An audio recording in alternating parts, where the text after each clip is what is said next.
All right, Kevin, welcome to the 2025 American League Division Series on FS1, presented by Booking.com. Well, it sure looked like the Blue Jays were going to cruise to a sweep, but then the Yankees, with their season on the line, had their stars step up, and they've got life, and we've got a Game 4. Vlad and the Jays still one win away from their first trip to the championship series in nearly a decade.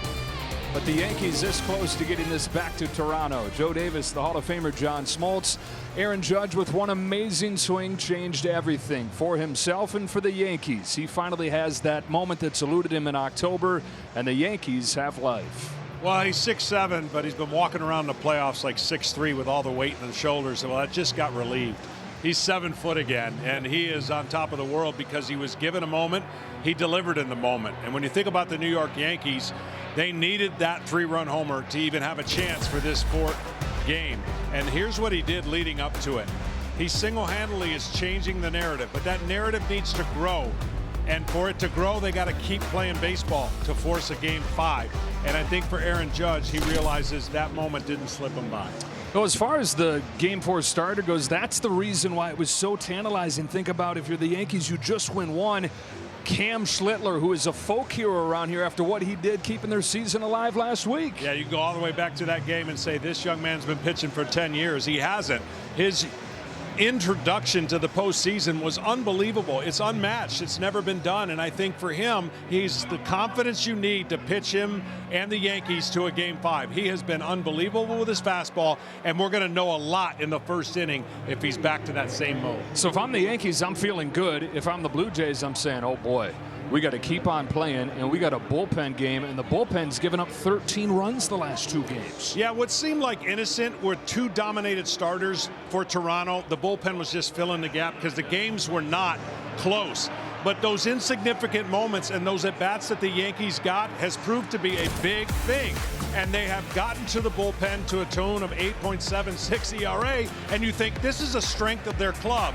Well, that strength's going to have to come into play big time. The offense is doing their thing. It's the bullpen that needs to be just a little bit better. Well, the way this race went all summer with these teams tying 94 wins apiece, it couldn't end in a sweep, right? We got to keep it going. We will at least to this Game 4.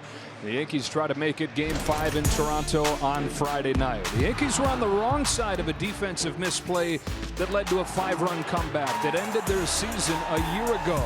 On the right side of a defensive misplay last night opened the door for a 5-run comeback to extend their season. And it extends our chance to see Aaron Judge and Vlad Guerrero Jr. do their thing head-to-head. Man, these guys have been awesome. What do they have in store for Game 4, the Division Series, coming up next? Well, the baseball season in New York has lived to see another day. It was unseasonably warm the last couple of days, but a postseason chill in the air tonight. Game 4 of the Division Series. The New York Yankees, the Toronto Blue Jays, 68 degrees. It is a bit breezy. That played a role in yesterday's game. It'll be a bullpen game for these Blue Jays, and Louis Varland, who came on and was so good in Toronto, he gave up the home run to Judge that tied the game. That was the 3rd home run that he's given up to Judge in his career. And then he gave up the home run to Jazz Chisholm to put the Yankees ahead for the first time in this series. And it's going to be Varland to start this bullpen game right back in the saddle, Ken Rosenthal. Thanks, Joe. Louis Varland allowed those 2 big home runs last night, but he will make a bit of history tonight, becoming the first pitcher to lose a decision in the postseason and then start the very next day. When Blue Jays manager John Schneider raised the possibility with Varland, his reaction was, give me the ball. Varland likely will go 1 or 2 innings. From there, Schneider will manage his bullpen according to the score and where the Yankees are in their lineup. In that bullpen, Trey Savage is more likely to pitch than Kevin Gausman, who would remain available to start a potential Game 5 on an extra day's rest. Savage could go 2 innings, ideally entering against the top of the Yankees order if the Blue Jays are in position to win the game. Joe? All right, Kenny, and so that is how the plan is laid. John Schneider will read and react as this game goes on. We take you to today's same-game parlay, available now on FanDuel. Seems like a pretty safe bet that Vlad Jr. is going to get a hit. He's got 8 of them over the first 3 games. Chisholm hit his first home run of the postseason last night, and Cam Schlittler only needed to get him half of the total that he had against Boston last week. Speaking of that, Fox Foresight is powered by Google Cloud. Those 12 Ks to no walks against Boston. A different challenge today, though, against this Toronto lineup, which showed some strikeout problems in last night's game for the first time in this series. 7 Ks the first 2 games, 11 Ks last night, as we thank Google Cloud for powering these real-time insights. So here we go, John. The Yankees again turn to the 24-year-old trying to save their season. Yeah, and what he's trying to do is continue the narrative that he is unbeatable, meaning don't give the Toronto Blue Jays any thought that you're not on your A game. They saw him in a different light. They had some things on him. He's made some changes mechanically, and this 4-seam fastball is so good that at the top of the zone, if he gets that call, he's going to have a really tough time. The Toronto Blue Jays measuring up a lot of hits. Yankees trying to win a 4th consecutive elimination game to get this series back to Toronto. Jays having to fend the Yankees off again. Still, though, 1 win away from the championship series. Springer leads off. Off we go. It's a fastball away, and you mentioned the need to get those high strikes. Tony Randazzo, who's the home plate umpire, typically does not call a very tall strike zone. Yeah, the illusion of his 4-seam fastball has such great late life. He has the most swing and miss against that fastball in baseball. That is down the line and a fair ball, and extra bases for George Springer to begin game 4. Springer, who the Yankees have bottled up, has a double to start this ball game. And instant stress on Cam Schlittler. And that's why I said the first inning would be really, really important. He's coming off a historic game. He threw, it looks like, a 2-seamer in, and there's a big difference between his 2-seamer and 4-seam fastball from a late life. He'll have more movement with the 2-seamer, but the late life of the 4-seamer plays up. Springer's in scoring position. Nathan Lucas getting his first start since game 1 of this series when he had 2 hits and knocked in 3. Swings at the first pitch and a lazy fly ball to Trent Grisham in center field. Springer tags and hangs on. Let's get a look at this Blue Jays lineup that has scored 29 runs over the first 3 games of this series. We've seen Springer and Lucas. Vlad Jr.'s coming up next. Then it's Barger and Kirk. Dalton Varsho's in center field. Santander, Clement, and Jimenez. You got first base open here. You putting him on? I would. I think he's 4 for 5 off of Cam. And I know they trust Cam, and good for the manager to have belief in that. But it would have been you wouldn't be questioning it if you walked him. Homered again yesterday. He's homered in all 3 games in this series. He came into this series 3 for 21 in his postseason career. He's 8 for 13, 3 home runs and 8 RBIs. No player has ever had that collection of stats over the first 3 games of a series. Now an 0-1 from Schlittler. He swings and misses. Strike 2. Well, you can't just rear back and throw velocity against Vlad. You have to mix it up. And there's that cutting action fastball. And sometimes it acts like a slider, and sometimes it acts like a cutter.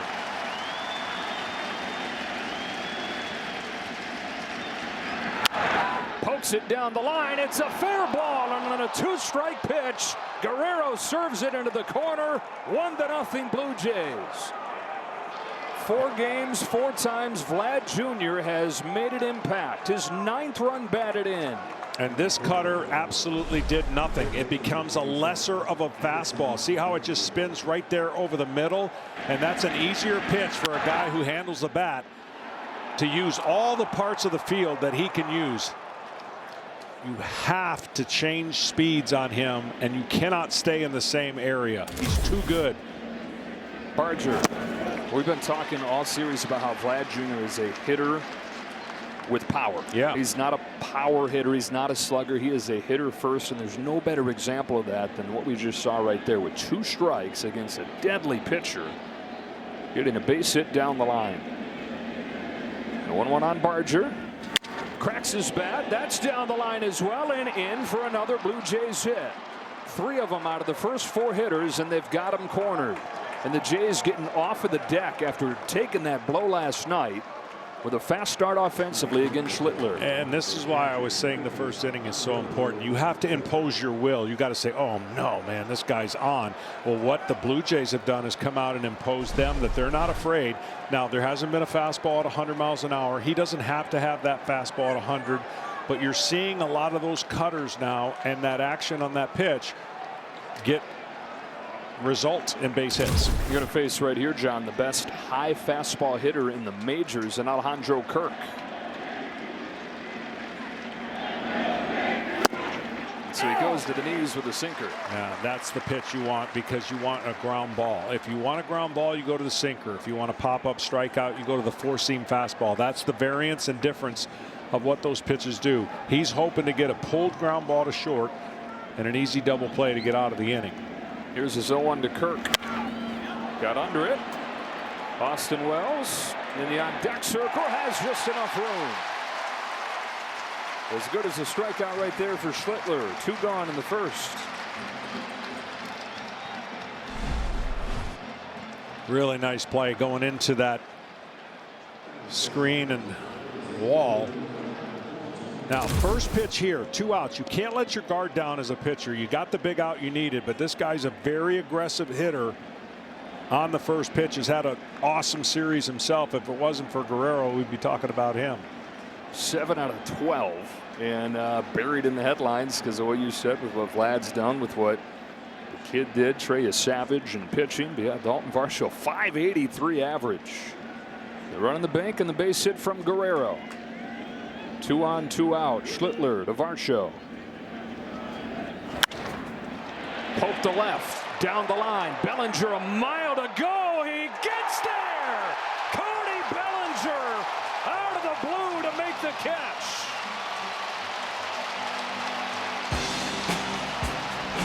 One day after the Blue Jays defense deserted them, the Yankees defense shows up early. Bellinger saves at least one.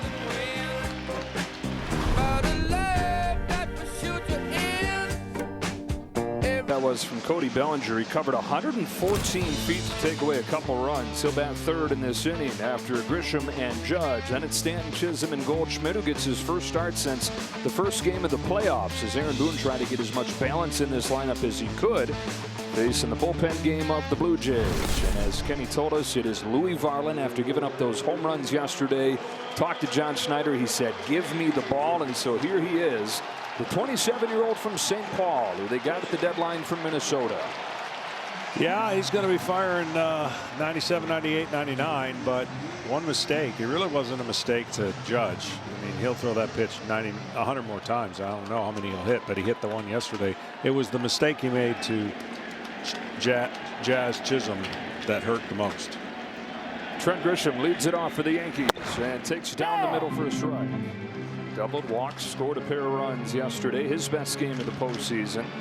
And this Yankees offense that scored just 1 run the first 14 games of this series, that seemingly meaningless little rally they had in game 2, that started to stretch where they've scored 16 the last 12.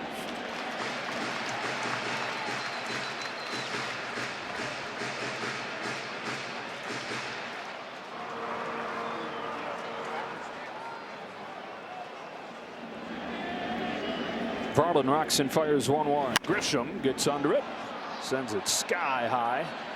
Let's see if Barger or Kirk have room. It's Barger to put it away. It's been an adventure for him at third base. So here comes Aaron Judge, who had that home run against Varland yesterday. That wasn't the first time. In Varland's major league debut, the first guy to homer against him was Judge. He did it again a year after that. And then last night, the biggest home run of his career. Yeah, I mean, that swing is... If you're the Yankees and you're the Yankee fan, you don't want that swing to be forgotten. And the way it doesn't is you keep playing. Yeah, isn't it interesting? It's like, okay, he's done it. He's had his moment. For that moment to really stand the test of time, and for it really to be one that they always talk about in this franchise's rich and thick history book, they got to keep winning. Judge keeps on hitting. Out of his mind. Over 500 in this postseason.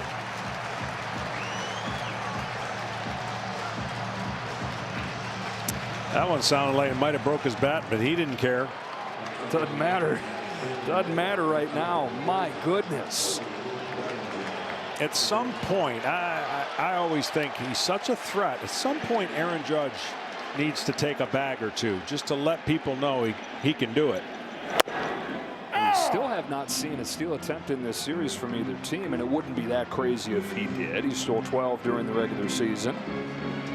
Bellinger has continued to be such a valuable player for this team. Showed it off with the defense in this first inning.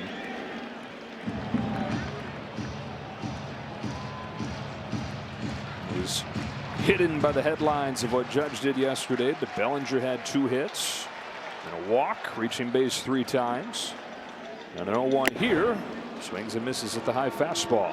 That's a huge play he made in the top of the first. That's a huge play and a hard one. Look where he's got to put his glove. He's got to bring it back and catch it in an awkward spot. And I mean, that is, the wind kept that from going foul, and his speed kept that from dropping in. Strike 3, blinks through a fastball. 100 for out number 2.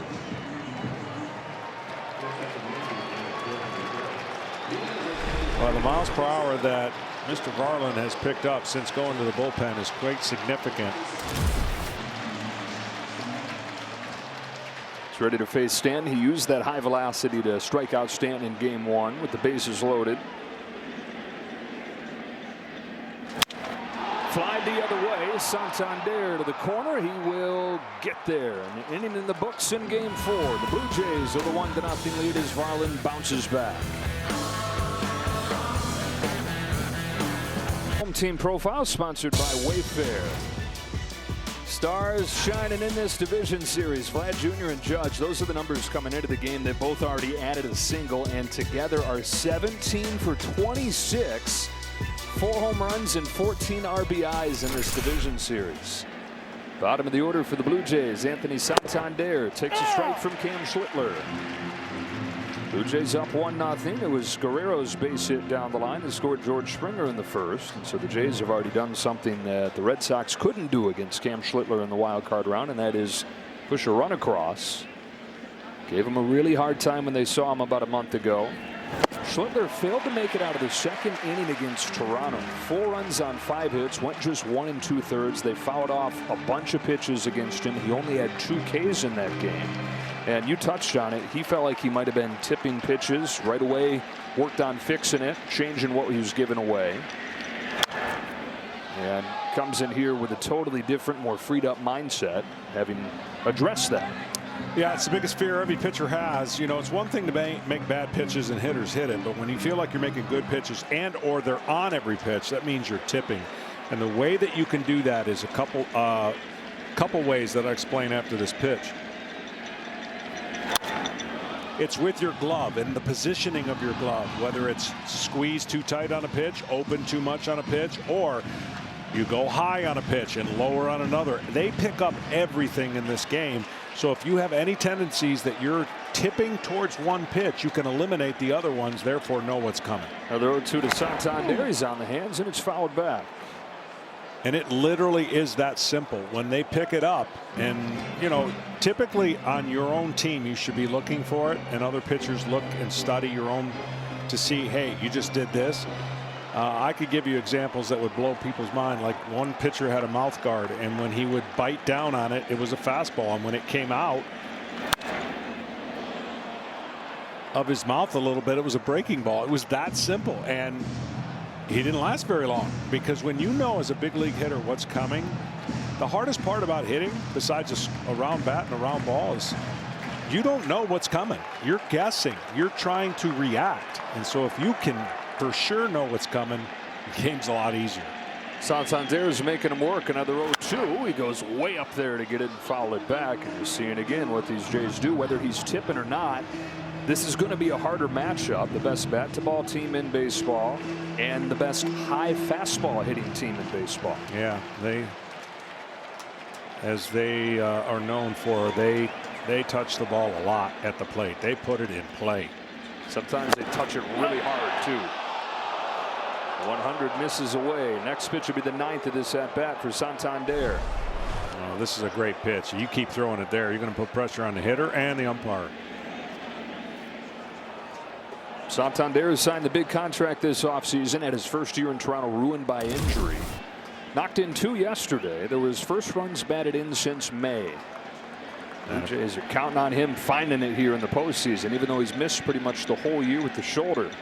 The 1-2 lays off. Yeah, if he could have thrown right there, I mean, it's, you know, a backdoor curveball. Oh man, off of that pitch, that would, he tried to throw the breaking ball there and it just bounced before it got to home plate, but that would have had him looking in a strikeout. 11 pitches in the first. This is the 10th of Santander, who's worked the count full. And again, Anthony Santander hadn't done a whole lot. He came back from the shoulder injury for the final week and went 1 for 10. But John Schneider was saying we see good things. We see the swing speed is up. We like the swing decisions. We're going to bet on a guy that we signed for a reason. Into right center field he goes. Judge is over to cut it off. Heck of an at-bat, though. Doubles the number of pitches that Schlitter's thrown in just that at-bat alone. T-Mobile, the best network in the game, is now the best network in America. Well, after a long pitched at bat, you got a guy up here that you could get a 1-pitch out or a 1-pitch hit because he swings at a lot of first pitches. And he gets a lot of hits. Yes, he does. Yeah, for every Vlad Jr. and Aaron Judge in the postseason, there's a guy like Ernie Clement, who nobody's heard of coming into the postseason. Ernie had a 4-hit game yesterday and is 7 for his last 8, making his name in his first trip here to October. And an 0-1 from Schlittler. Pops it up, shadow left, Volpe's out, Bellinger's on, and Volpe with a nifty play. Over the shoulder like it's nothing.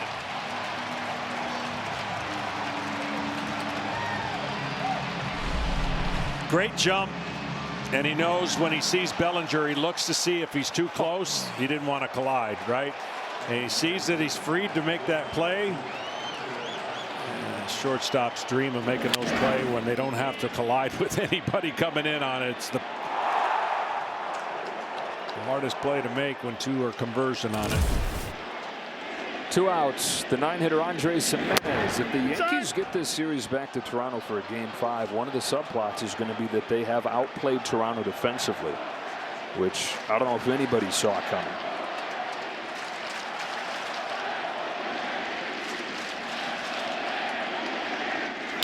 Up the middle. Schlittler's got it, and he's got a 1-2-3 single.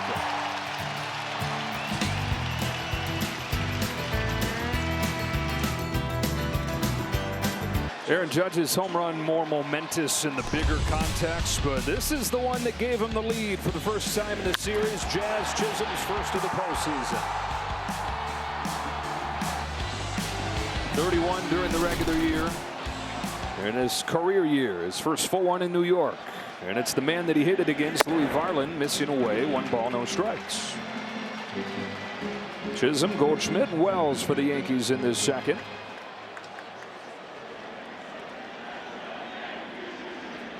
Varland's 1-0 pitch. In for a strike. Louis Varland getting a chance to get right back on the beam after giving up the 2 home runs yesterday. Pitched for his hometown team to begin his major league career, the Minnesota Twins, as a St. Paul guy. So his world kind of rocked getting traded. And John Schneider was saying it took him some time before he was comfortable, and check in with him every few days early on. Just how you doing? Remembering that he's a person before he's a player. And all these guys are people before they're players with human emotions. And took him a bit before he was able to perform. Just get comfortable with his new team and get over getting traded away from the only team that he had ever known.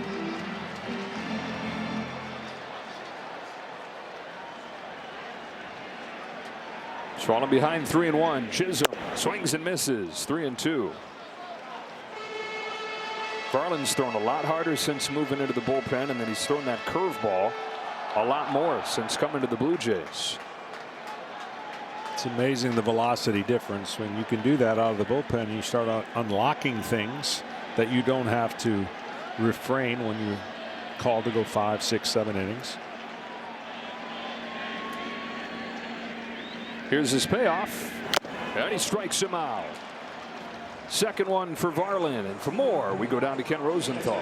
Joe, I contacted John's fellow Hall of Famer Dennis Eckersley today, seeking insight into the mental challenge Louis Varland faced after allowing those 2 dramatic home runs last night. Now, doing that in the division series is obviously not the same as what Eckersley experienced, giving up a walk-off homer in Game 1 of the 1988 World Series. But Eckersley said that taking the ball at the start of the game would be a lot easier for Varland than pitching with the outcome hanging in the balance in the ninth. He added, he's lucky he gets another shot. The Hall of Famer pitched in 28 postseason games, and Eckersley. This is Paul Goldschmidt getting his first start for the Yankees since the first game of the playoffs. Aaron Boone said he just wanted as much balance as he could get, and it is lefty-righty the whole way through the lineup, and so starting the righty Goldschmidt instead of the lefty Rice got him that balance. The most left-handed heavy lineup in baseball otherwise. And there's a lefty down in that Blue Jays pen, and Mason Fluharty ready to take over. 1 ball, 2 strikes on Goldschmidt. Goldschmidt on the year, really good and hot for a long time, especially off of left-handed pitching. Struggled here at home. That's what's shocking to me.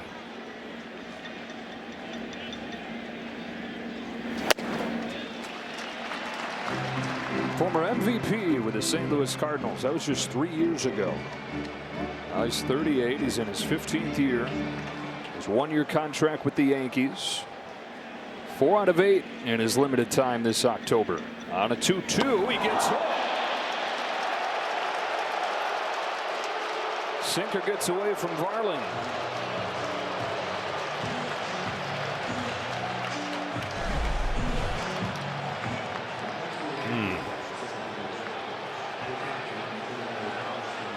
Yeah, that'll be the last pitch that Varland throws.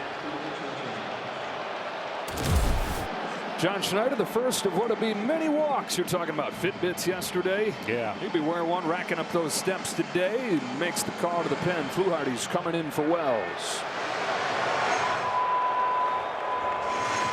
You got a full moon hovering over Yankee Stadium. Yankees hoping to hop on one of those to get this back to Toronto. We welcome you back to the 2025 American League Division Series on FS1, presented by Booking.com. It's Toronto 1. New York nothing. Second inning. Paul Goldschmidt's at first base. Austin Wells is coming up, and Mason Fluharty's on to face him. Fluharty's one of those guys that they got into the game with that rally late on Sunday in Game 2. Got an extra look at. Gathered a little more information from.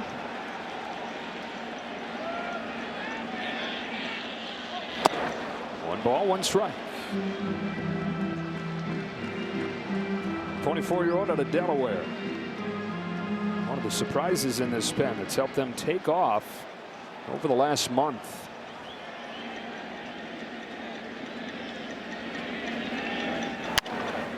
Jays had a bullpen game the final week of the regular season, and they were perfect into the 7th. Finished off a 6-1 win over the Red Sox. 7 pitchers combined on that. And that's what started the 4-game winning streak that helped hold off the Yankees to win the division. So John Schneider said, yeah, it's not ideal. You'd love to have a 4th starter be able to take this game. But that I've been doing this job enough now, and we've done this enough where this isn't that crazy a challenge to manage it. Pretty used to it. Yeah, and because the rosters are the way they are, in a 5-game series, they chose to go with 3 pitchers and virtually 10 relievers. So they have the capability of utilizing a lot of different options in a shorter series. So Dominguez has gotten up. He's one of their top guys. You figure that'd be for the top of the order here. Rodriguez as well. Austin Wells, 2 hits yesterday, knocked in a run. On a 2-2 from Fluharty, the Yankee catcher swings and misses for strike 3. Perfectly placed sweeper. That's a pitch, off-speed pitch against Wells this year. He's really struggled.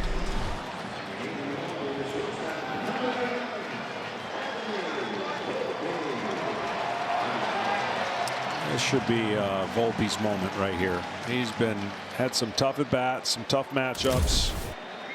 Ball coming into him should be a welcome relief. He's just got to be able to see the ball up, though, and not swing over the back foot breaking ball that was tried to throw right there. Another 3 strikeout game for Volpe yesterday. That's 11 strikeouts his last 16 times up. The 1-0 at the knees. And that's what you got to do. You leave those alone and you wait for one. If he throws 3 of them like that, you tip your hat. But you're just looking for the breaking ball that comes into you over the middle of the plate, and that's where he can get his power.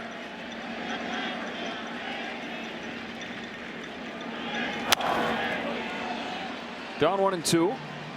Now when it's going like this, probably it feels like it's 2 strikes out the moment you step in there. Always.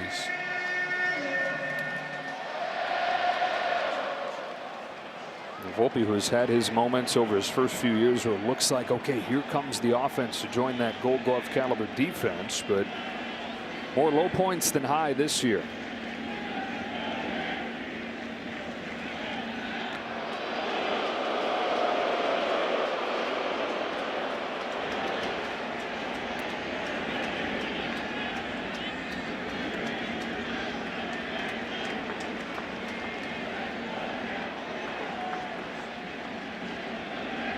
One and two. Here it comes. Volpe takes a ball.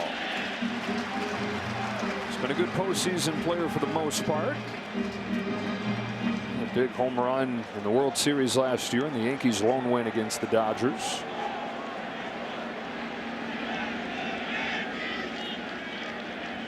And on this 2-2 pitch, he chops it foul to stay alive.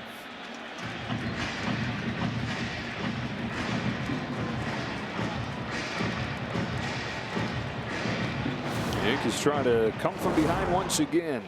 Second largest comeback win in their postseason history yesterday from down 6-1. Blue Jays, meanwhile, their largest blown lead loss this year. Strike 3 called as home plate umpire Tony Randazzo gives Fluharty that up and away fastball. To the third we go. Top of the order for the Blue Jays coming up. That means Vlad Guerrero Jr., who has been unstoppable in this division series.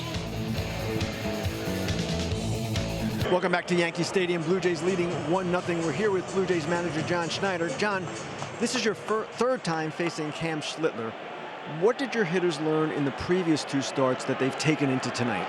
I think just being aware of his fastball. You know, he throws it a lot. It's got the cutter too, 4-seam. You got to be ready to hit it. You know, I think that these guys, you know, they take pride in making a lot of contact, and you got to be ready for that fastball. It's a pretty unique look with how, you know, kind of long and lanky he is as well. We're approaching the top of the Yankees order. Might that be a spot for Trey Savage, or would you prefer to use him later in the game? Yeah, I think if we do use him, it'll probably be a little bit later. You know, so far so good. Still obviously a long way to go when you're kind of navigating this game, but you know, I think right now we'll probably hold off. You've managed these games during the regular season, bullpen games. How much more nerve-wracking is it doing it in the postseason? Man, you try to just, you know, kind of conduct yourself like you do in the regular season. You know, it's you know, I always say, you know, starting pitcher length is always the toughest decision of the game. You know, so I think when you're prepared, you know, the guys are willing to be flexible and ready to go kind of at a moment's notice in the bullpen. You get pretty comfortable with it. So a lot of credit goes to the staff too, Pete, Sam, Graham. You know, a lot of work goes into it. So you got to kind of trust what you see as you're going to. John, thanks a lot. Joe, back to you. Thanks. Kenny, if he is feeling any pressure, he's doing a good job of hiding it.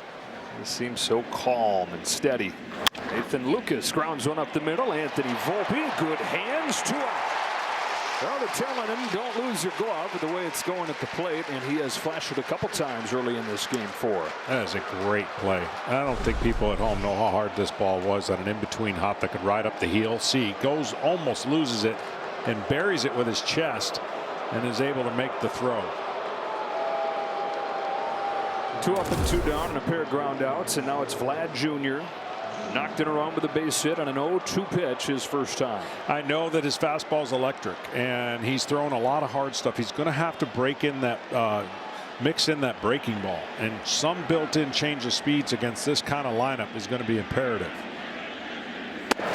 If you stay hard stuffed, all these hitters, they're just too good at timing and put it in play. Oh, the base hit in the first inning. He's 9 out of 14. He's knocked in 9 over the first 4 games. 1 ball, 1 strike on him. 26-year-old, 7 seasons in the major leagues. He's been an all-star 5 times, but it's been very up and down. In the postseason prior to this year, pretty much all down. No wins prior to this year. From the first inning, though, his very first at-bat of this division series is as if he said, get on my back. I know it's my responsibility as the face, as the big money guy, that $500 million contract. I know what comes with that, and I'm ready for it. On a 2-1 from Schlittler. Chops it to third. McMahon guns it across in a 1-2-3 third on 3 ground ball outs for Schlittler.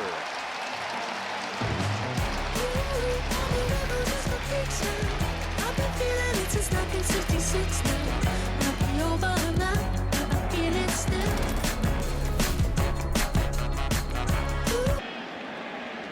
9-1-2 in the Yankees order. Mason Fluharty for Ryan McMahon, who bunts it foul. Fluharty's going to get the first 2 hitters of this inning, you'd figure, and then a change with Judge due up third. Struck out the 2 men that he faced coming in the second. Ryan McMahon has given the Yankees Gold Glove caliber defense down at third that they expected, and he's also contributed with the bat. He's had a hit in 4 of the 5 games in this postseason. Doubled and scored yesterday. Solidifying that left side of the defense. We already talked about what Volpe's meant, especially when Max Fried is on the mound, and they're hoping to see Max Fried one more time. He'd be Game 5 starter because a lot of action on the left side. Boy, how much is he yearning for another chance? Oh, man. It's the worst feeling in the world knowing you're just begging for another opportunity because you know you're going to pitch much better than the previous game. 7 runs allowed in Game 2 by Fried. 2-2 on McMahon. Barring how this goes tonight, if it got to a Game 5, and when I say how this goes tonight, I mean in terms of usage for the Blue Jays, it would probably be Fried for the Yankees, Gausman for the Blue Jays. Not out of the question that Gausman would pitch tonight, though. John Schneider said it would have to be weird for Gausman to be involved. Yeah, we talked about it on the way over. I think the only way that makes sense is the leverage of a lead, meaning the lead is worth having him go in and expend all options on him, trusting him to eat up 3, 4, 5 innings. You would never want to use him in a close game that could backfire, and then now you really have limited your leverage if you lose that game going into Game 5. Here's another 2-2 and taken high. McMahon has worked at 4. Can't be both. It's got to be one or the other between Gausman and Yasab. And they knew going into this game, it's a problem when you're up 2-1 and you're worried about what you got to do to finish a series. If you had traditional starters. Here's a fly ball to deep right field, and Ryan McMahon has tied Game 4.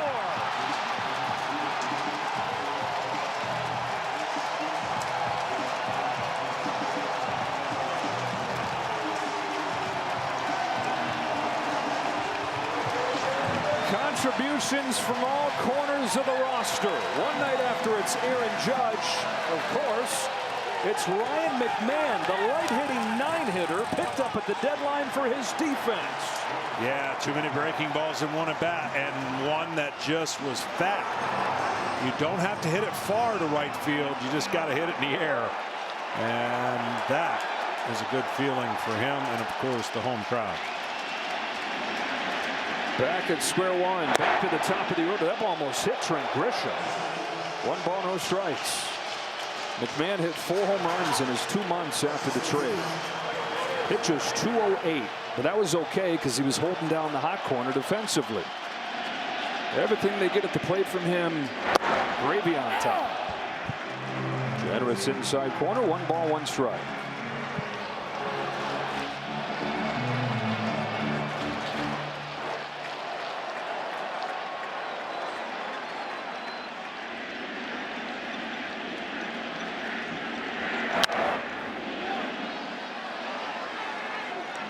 I know he's got a really good breaking ball and tough on lefties, but he's leaving too many in the plate. He's going to have to throw a fastball here to get him off of that breaking ball, I think, because too many in a row. It goes, the advantage goes to the hitter. Look, when you face a reliever, you don't see him every game in a 3-game series. But when you're in a postseason with days off, you could see the same guy 3 straight times. So the hitter gets an advantage getting a look multiple times at the same guy. The 1-2 to Grisham is popped back and out of play again. And this is another one of those guys that had to come into the game when it didn't look like they needed to use any of their top guys on Sunday. The Yankees had that 7-run rally, and it has proven to be not for nothing. No, and not for nothing, that wouldn't have been a home run in every other ballpark either. Yeah, good place to hit it. But they're not playing in every other ballpark. They're playing at Yankee Stadium, and it's a homer. And it is a 1-1 game here in game 4. McMahon was down in the count 0-2, worked it full, and then tied it. 2-2. This is going to be it for Fluharty. Sir Anthony Dominguez, it appears, is ready for Judge.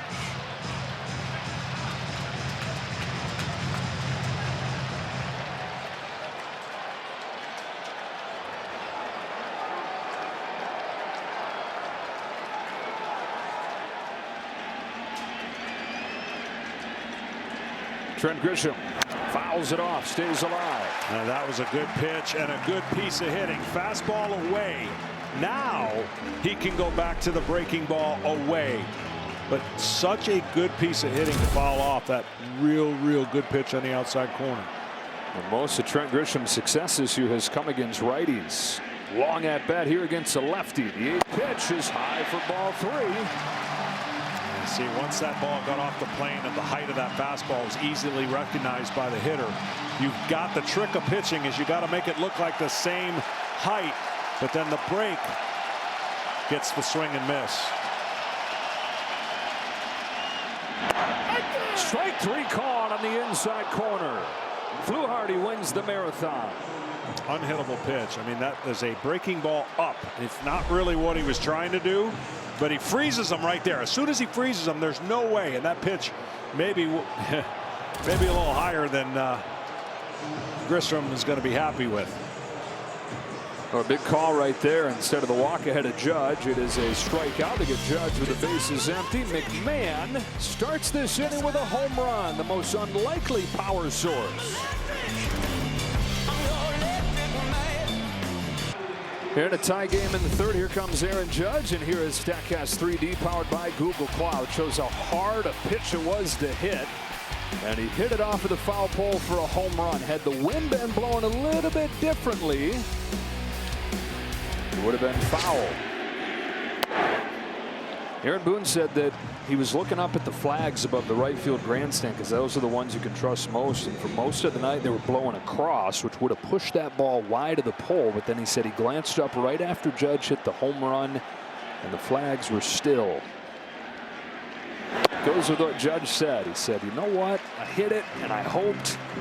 And then the ghosts took over and kept it fair. Same ghosts that have hovered over him and kind of haunted him in the Yankees over the last decade. Friendly ghosts last night. 1-1 from Dominguez in the dirt, ball 2. One of the top relief arms for the Jays here. Doesn't matter in a bullpen game how early it is. You're going to fire your top guys when the best hitters come up. And Dominguez, who had scoreless relief in both games in Toronto, gets Judge. Here's his 2-1. Doesn't get the call. Ball 3.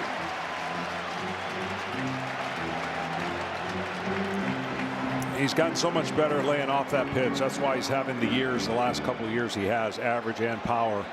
Make the pitcher get the ball into a place where he can handle it. On a 3-1, he smokes one to second that catches Clement. You're wrong to say he caught it. Clement just stuck his glove up on a 112-mile-per-hour BB. 2 out.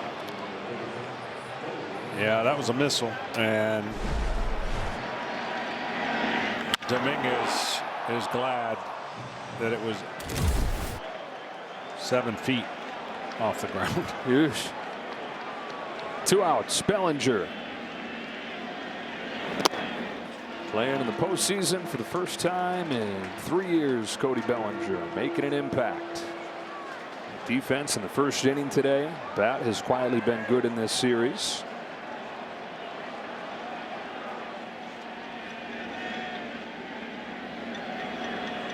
I was talking to Cody about that the other day. He said watching the postseason from his couch the last 2 years after it was a sure thing his time in LA, he said, this is terrible. I got to get back. The Cubs trade him to the Yankees.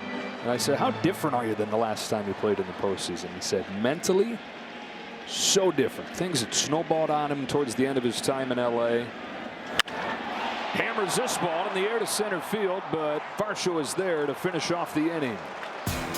Dominguez comes on. The bullpen game so far for the Blue Jays has succumbed just the solo shot to Ryan McMahon. Welcome back to Yankee Stadium, here with Yankees manager Aaron Boone. Aaron, Cam Schlittler has retired 8 in a row since escaping that first and third one-out jam with a run in the first inning.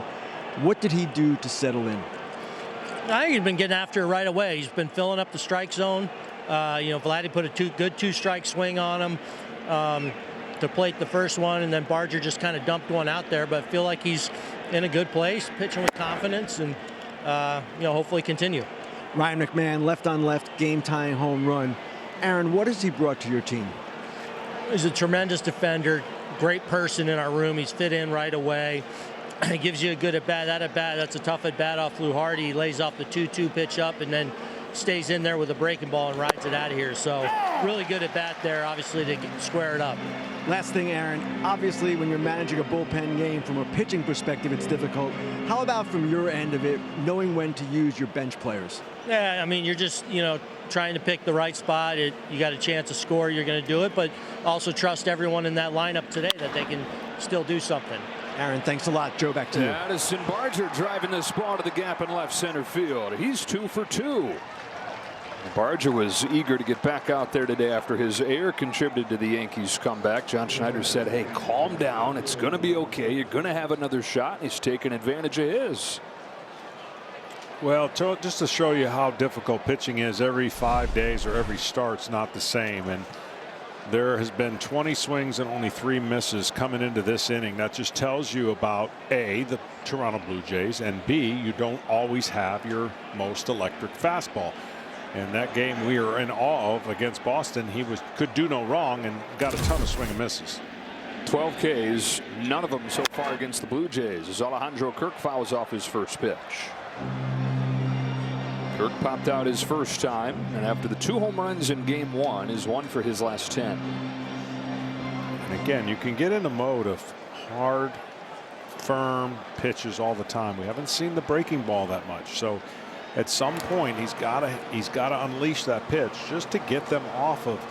The one way you get a batter off your fastball is you can throw the cutter and slider, but the curveball really does help. Only throws it about 10% of the time on the year, so we're talking 90% hard stuff. In a day and age where you're seeing less and less of that. You're seeing really hard stuff, just less of it typically. Yeah, and against most of the teams in the league, that's probably accurate. But you have your handful like this team, Milwaukee. You've got to get them off balance because they're not wildly swinging outside the zone typically. Shot to right field, right at Judge. Yeah, and he shows off that elbow's doing okay. I think this kind of flew under the radar on Saturday, but he had a throw that was his fastest throw since injuring the elbow, 90 miles per hour, which was above his season average, which even takes into account when the elbow was healthy.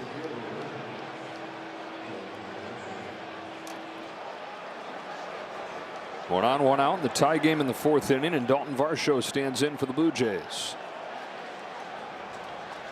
Jays able to get a run against Schlittler in the 1st inning. That has been the time where you can get him. After the first, though, Schlittler's got a 2 ERA.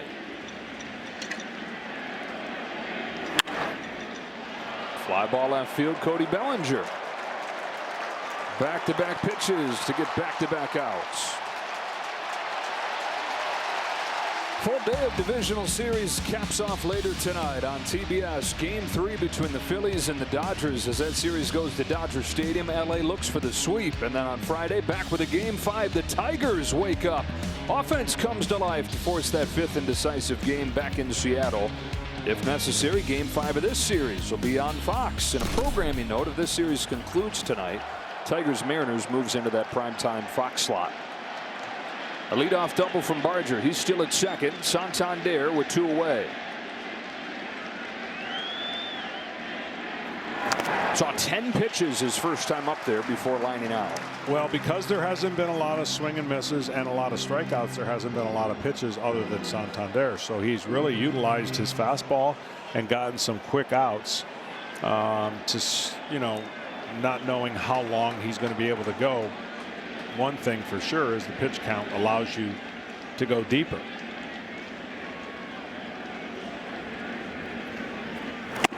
Yeah, it's amazing seeing the pitch count where it's at and then knowing what Santander did. Santander saw a quarter of the pitches that he's thrown in just his at bat. 0-2 with 2 gone in the 4th.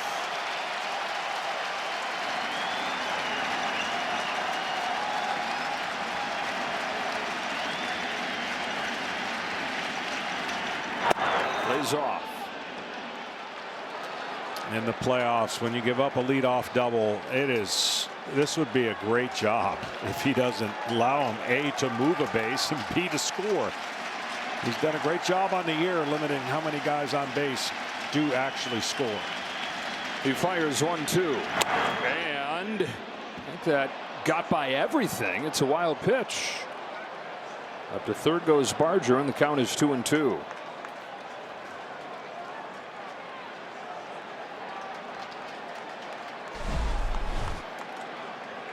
Again, he went with the cutter.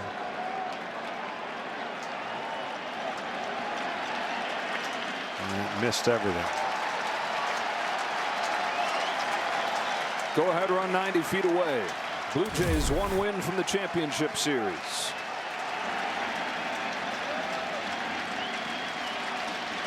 Schlittler's 2-2 pitch. Santander slaps 100 to stay alive.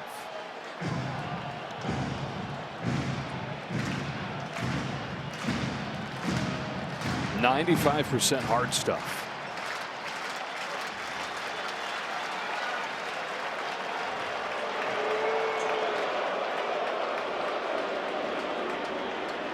.24-year-old from Massachusetts, just 14 major league starts in the regular season, second one in the postseason. Different kind of challenge tonight against this pesky Blue Jays lineup. Another 2-2 to Santander. He got him this time. His first strikeout of the night, strands him in at third.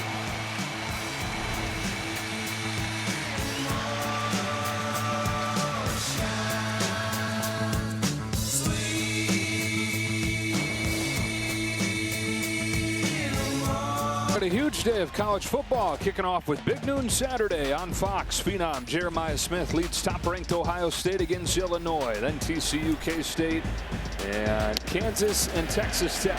As Giancarlo Stanton leads off the bottom of the 4th for the Yankees and takes ball 1 from Sir Anthony Dominguez. It's Stanton, Chisholm, and Goldschmidt after New York tied it on a Ryan McMahon home run last inning.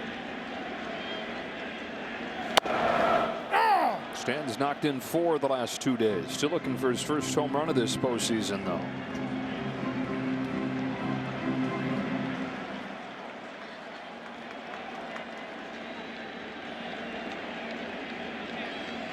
On 1-1, Stanton takes inside, ball 2. Well, they haven't had or left him with a breaking ball, mediocre breaking ball in the middle of the zone, and that is what Stanton does a lot of damage on.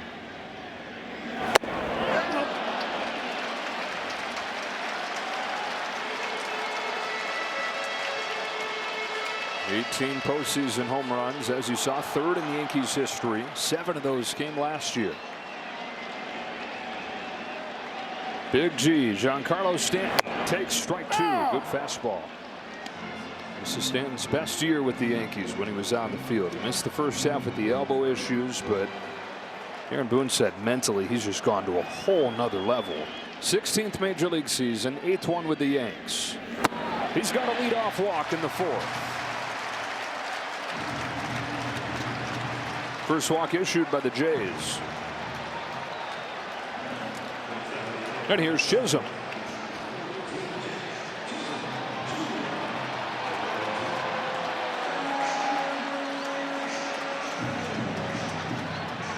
I was going to give you an over-under before the game. I forgot to do it, but 12 pitchers. Total, yeah, obviously.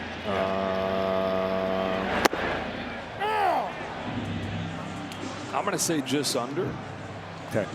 And that has as much to do with Cam Schlittler, yeah, as it does with the Blue Jays, because they're going to empty theirs. Brennan Little's ready to go. Trey Savage is down there just living his dream.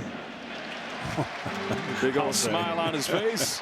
Yeah, that smile's fun right now. When that phone rings and it's like, hey, young man, get up. There's something unbelievable that happens to your heart. Grounder to first, tough bounce, but Guerrero corrals it and starts a double play. 3-6-3.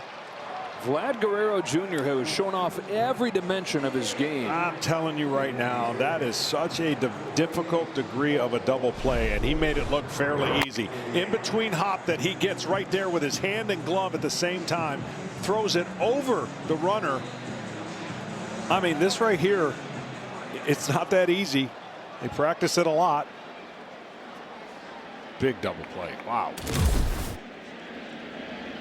Strike one on Paul Goldschmidt. I think we're all learning about the Blue Jays to another level together as they reach this stage for the first time with this group of players. And I don't know about you, but for me, the thing that has stood out most is how well-rounded of a player he is. You think about him as a hitter.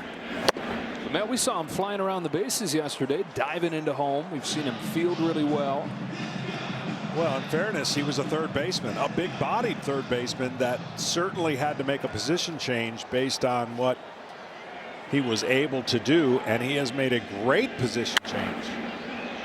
Way up there to shallow left field.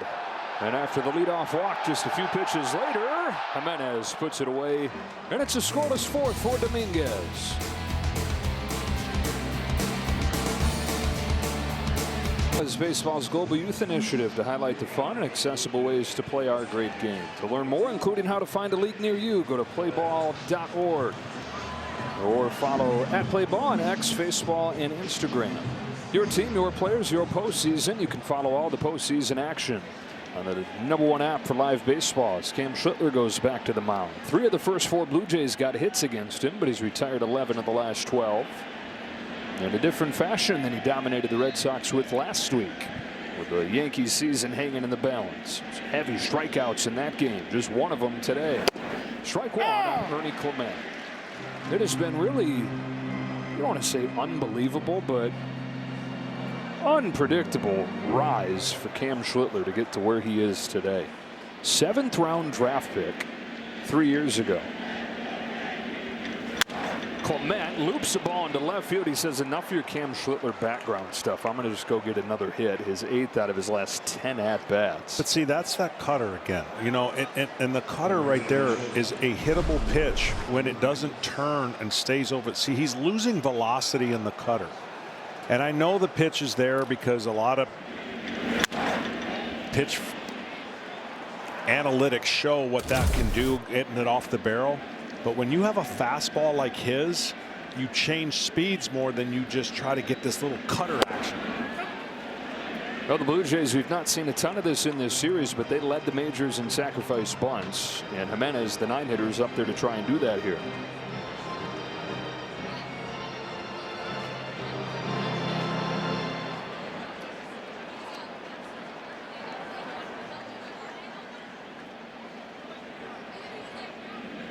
Squares, pulls it back, swings away, and fouls it off.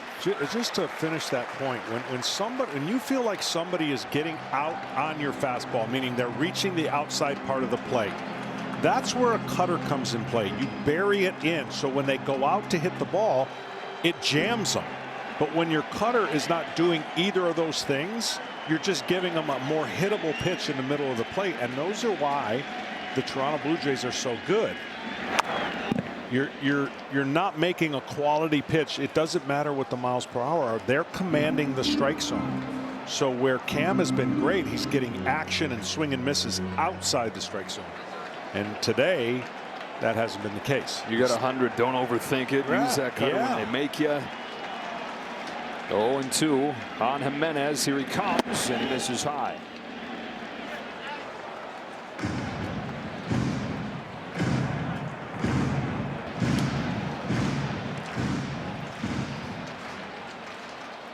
Leadoff man aboard for the Blue Jays. Third time that's been the case. 1-2 to Jimenez. Bouncing ball towards the middle and through. And both 9 hitters contributing in this game. Jimenez sends Clement to third. And they're at the corners with nobody out. And the top of the order coming up. He messed up a little bit. He thought of the positioning of the fielders. Watch him go for this ball and then stop. He thinks he might get it, and then he pulls his glove back thinking that's a double play. But he was not recognizing where Jazz was playing, and that would have been, if he had, that's the one flaw I used to make a lot, and pitchers just don't take time to look where the fielders are, and that was a perfect case right there. We got a full day of baseball. We need all the help we can get filling us in on what else is going on. Kevin Burkhardt, you got a game break.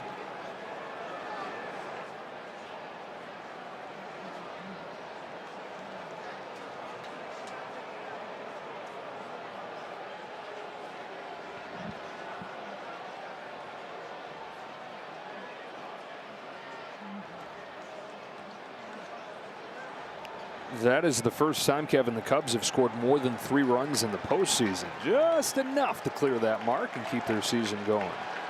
Well, just to put it in perspective, the cutter 4 for 9. Toronto is. His fastball 6 for 35. So. And Aaron Boone has Fernando Cruz already going. Top of the order for the Blue Jays here in a tie game in the 5th, and George Springer, one of the top hitters in the postseason this generation.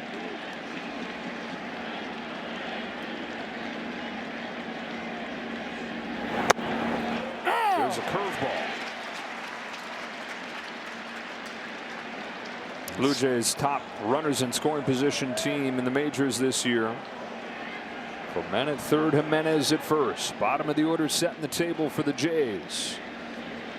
Here's an 0-1. Springer rips a ball to center field. Grisham is over to make the catch. Clement heads for the plate, and the Blue Jays have retaken the lead. Sacrifice fly from George Springer. And Ernie Clement with a bloop base hit to open the inning moves over as the 9-hitter Jimenez gets a hit of his own, and the Jays have manufactured one here.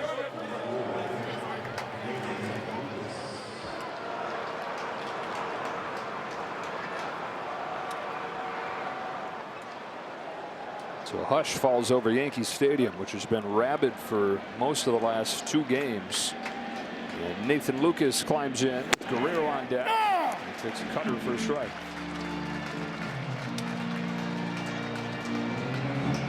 The 7th round draft pick just 3 years ago started this year in Double-A.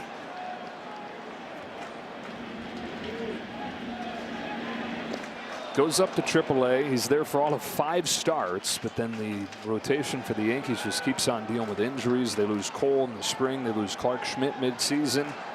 Cam Schlittler comes up to the major leagues in July, and 3 months later he's a folk here after what he did to keep their season going in the wild card round.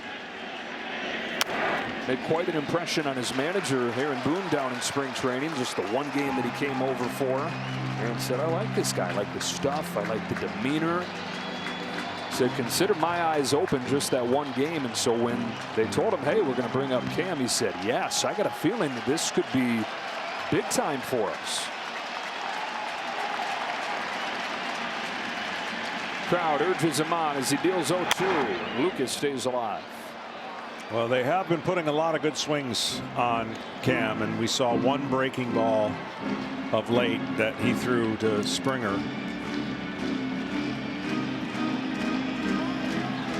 So either that's not in the game plan or he hasn't had feel for that pitch to give a little change of speeds to these Toronto Blue Jay hitters who are as good as I've watched all year as a team besides Milwaukee.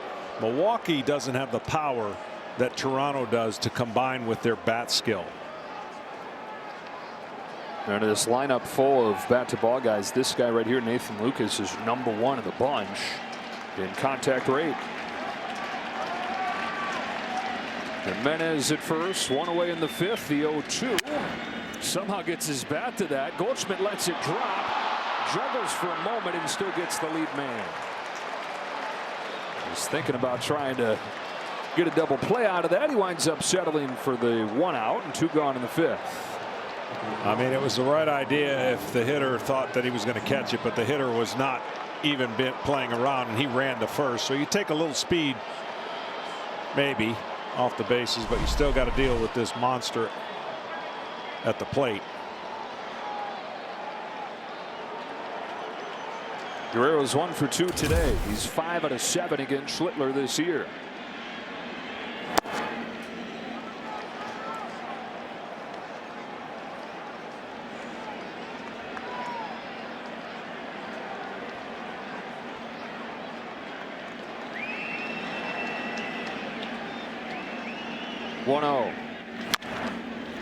Big bounce, foul.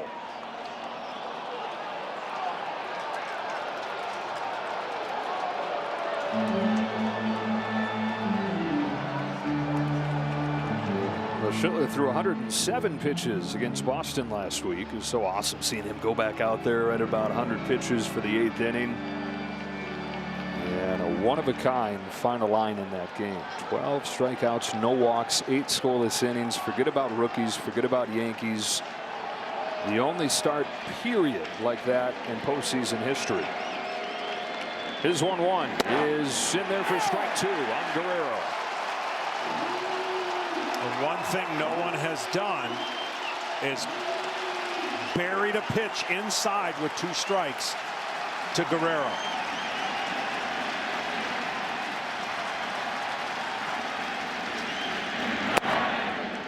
They tried. It was the right play. They didn't get it in there, so it didn't have the same effect. By getting a ball inside to a hitter who covers the plate so well, you're just getting him a little honest to the pitch away. We saw that in the 1st inning. Tried to go away to finish him off, and Guerrero poked the base hit to right. 2-2.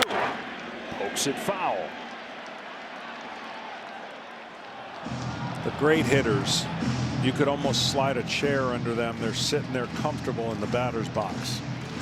The great hitters have to be, and I'm not saying, I'm not advocating you don't hit somebody to be uncomfortable. You just change their eye level and you change their legs from being comfortable in the same spot. Very high. Count goes full, and now Lucas gets a head start from first. Nobody is more comfortable than this guy in this division series. I'll tell you what, I'd be so tempted to throw a 3-2 breaking ball here. He hasn't seen one.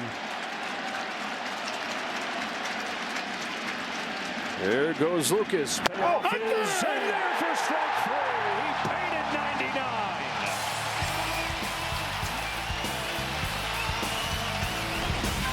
Blue Jays have retaken the lead on a sac fly from George Springer. We're halfway home in Game 4. Toronto 2, New York 1.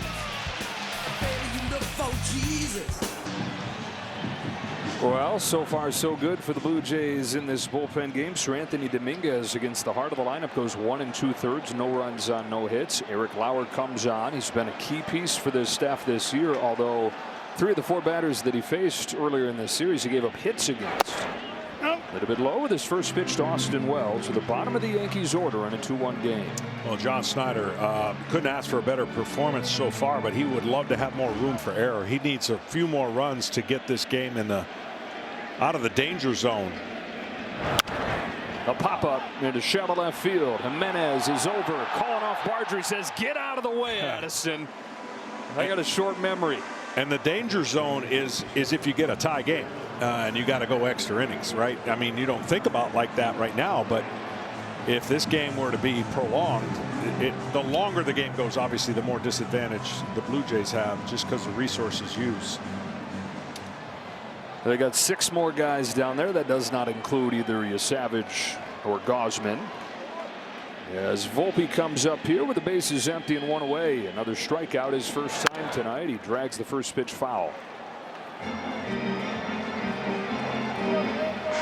Well, Eric Lauer, a 30-year-old who started his career in San Diego. 2 years there, goes to the Brewers for 4 years. Last year didn't even pitch in a big league game. He was in AAA with the Pirates and with the Astros, and then for the final month pitched in Korea.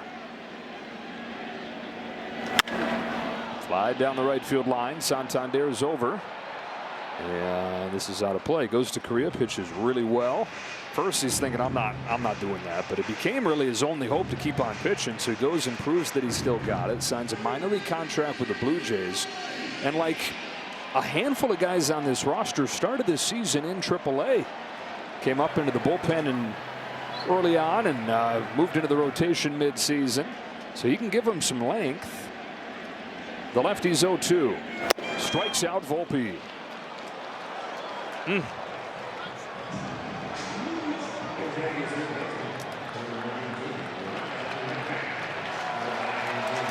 Now the only offense in this game for the Yankees has come from the guy coming up here, the 9-hitter Ryan McMahon. The home run came against the lefty and Mason Fluharty. It was only the second home run this year for McMahon against lefties. Fouls off the first pitch.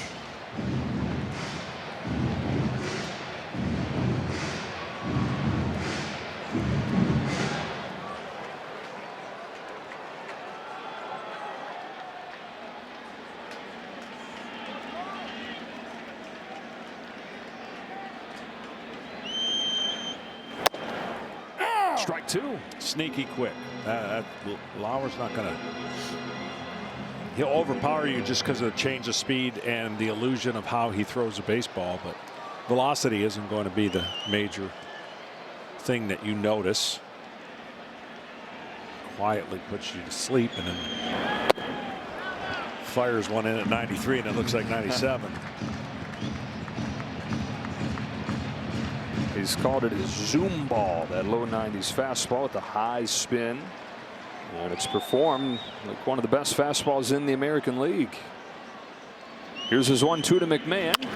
Grounded to straightaway second. Routine for Ernie Clement. A 9-pitch 5th inning where every pitch is going to count for Lauer.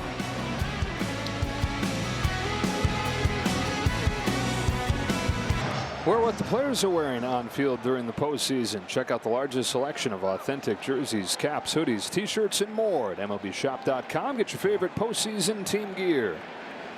Blue Jays 2, Yankees 1 to the 6th inning as Addison Barger takes a high curve for a strike.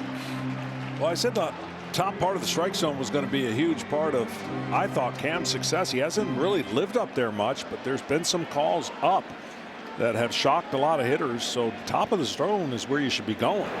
Back-to-back curves. I just like that pitch, and I know pitchers may not have a feel for it early, and maybe this was his plan to get through the lineup and to go deeper. He'll start mixing that pitch. I guess 100 miles an hour right now is going to look like 110 if he throws it to Barger. Here's his 0-2, and he turns it up with a fastball. That's going to look like a 107. Yeah, he had no chance. I mean, that every hitter has like a radar gun in their eyes, right? When you slow them down with a breaking ball and they see the vertical drop, they go up and down. They go, all right, see enough of those, I'll time it. But then here comes the fastball, and you're like, you don't have much time. The curveball goes up, the timing of the hands. He thinks that's a ball. And then you get a fastball that's almost by. I mean, almost in the glove. And that's the art of pitching and changing speeds. See what he goes with on 0-2. It's back to a curve. It's a cue shot base hit for Addison Barger, who is 3 for 3. Big swing and then a little spinner down there with some English to lead off this 6th. Now, in fairness, if a guy hits a ball almost in the dugout off a fastball, you go back to the fastball. That curveball, seeing it for the 3rd time, is what we were talking about. How about this? Aaron Boone is going to take Cam Schlittler out of this game.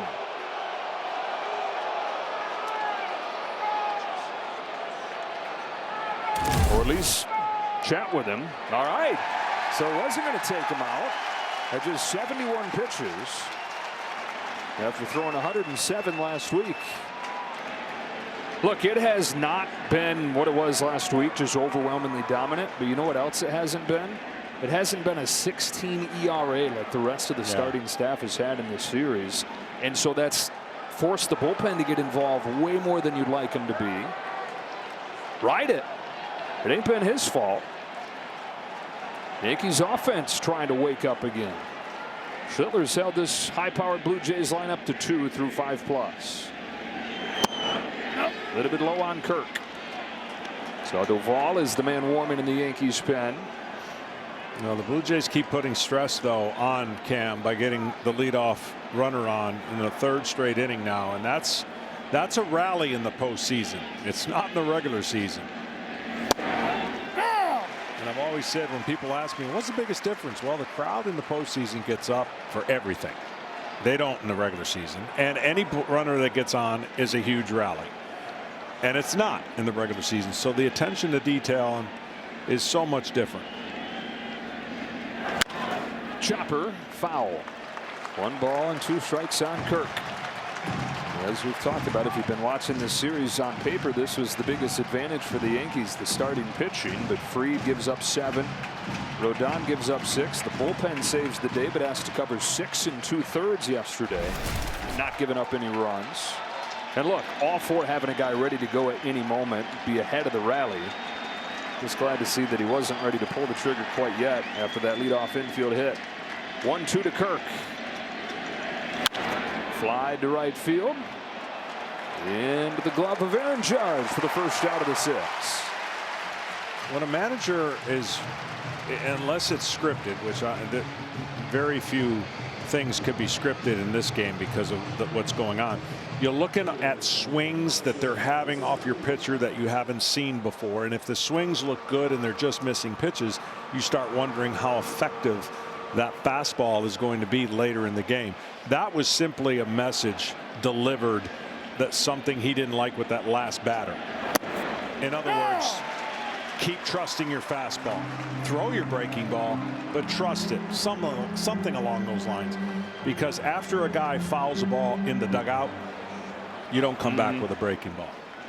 Dalton Varsho is 0 for 2 today, but 7 out of 14 in this series. Took a first pitch curve and then a fastball chopped to first. A tag play at second. They've got Barger hung up. Goldschmidt running him down. Here comes McMahon. Flip it on to first. He just got the tag. Chisholm on the hip of Barger, who did all he could to play the game of pickle. But the Yankees get him. And Schlittler's through 6. He's held him to 2. Can the offense hold up its end of the bargain?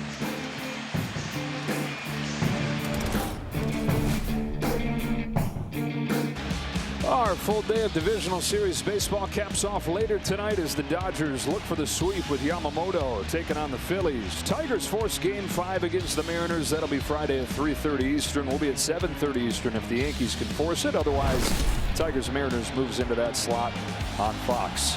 Well, you figure when Lauer came in, he was going to go multiple innings. It is a bit surprising, though, to see it right here with a 2-1 lead. And staying in the game, going to face the top of the order here. He's got the left-handed batting Trent Grisham right here.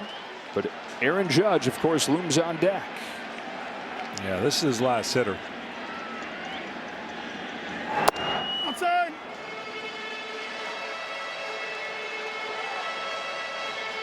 And they do have the righty Ariel Rodriguez warming.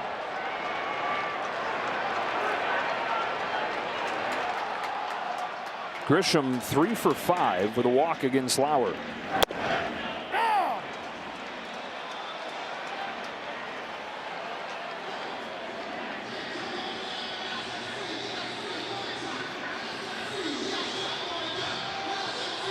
These guys are actually traded for one another years ago.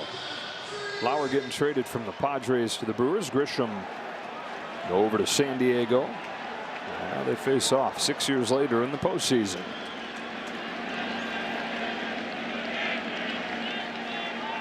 One-run game in the 6th. Grisham leads off. 2 balls and 2 strikes. If you're wondering what Lauer's doing when he goes back behind to his belt, he's calling the pitch. He's got that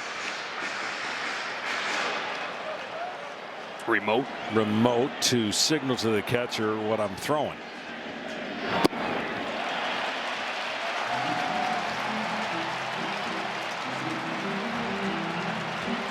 There it is. Guys, it's the other way. You got the catcher who sends the signs. See, I think it should always be this way, but a young pitcher, maybe not so much. 30-year-old in his 7th year. Controlling things, firing a payoff, and striking out Grisham like a house by the side of the road. Take strike 3 for the first out of the 6.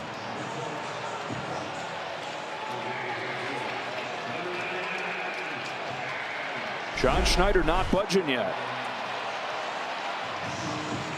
John Schneider's going to let Eric Lauer face Aaron Judge. Yeah, if there had been a runner on, you know exactly that would have changed, and now he's just playing the batter to batter game.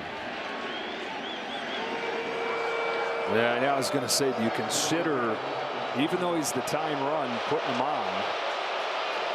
Heck, I think maybe because he's the tying run, you consider putting him on. The way he's going and with who he is. And then this gets you another lefty-lefty matchup with Cody Bellinger coming up.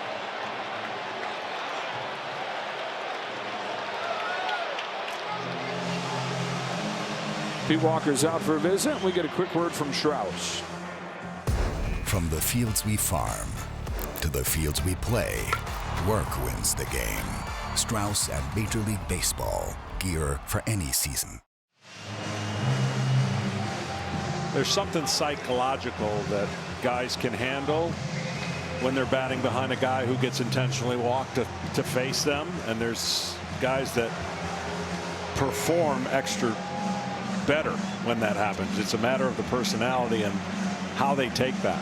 Well, I was telling you earlier that Cody said he feels like he's a different guy from the last time he was playing in the postseason 3 years ago with the Dodgers, and the biggest difference is the mental side of it.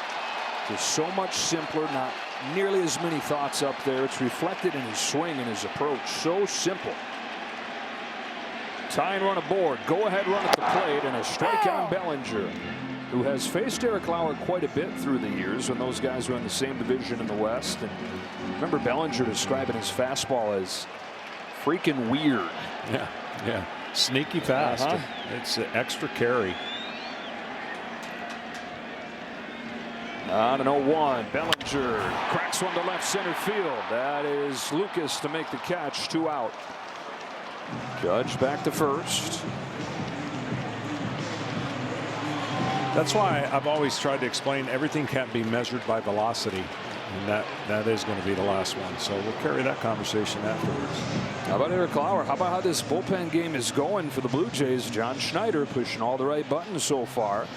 After 1 2/3 scoreless innings from Dominguez, Lauer has given up the base runner here, but no damage yet.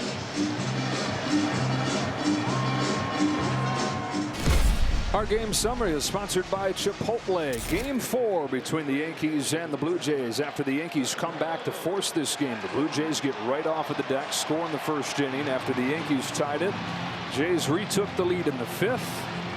They are a few innings away from their first trip to the championship series since 2016. It's Yariel Rodriguez, who retired all 4 men that he faced last night.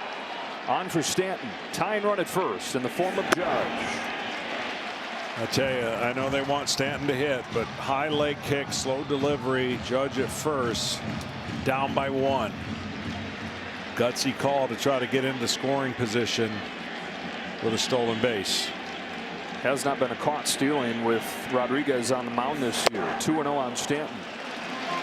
And that's when the numbers get really. I don't understand why they get so nervous about things like that in the postseason, where in the regular season you would just absolutely take off. We've seen 1/3 of the stolen base attempts in the postseason that we see during the regular season. Ball 3 on Stanton. At this point, though, we're trying to give him 90 feet.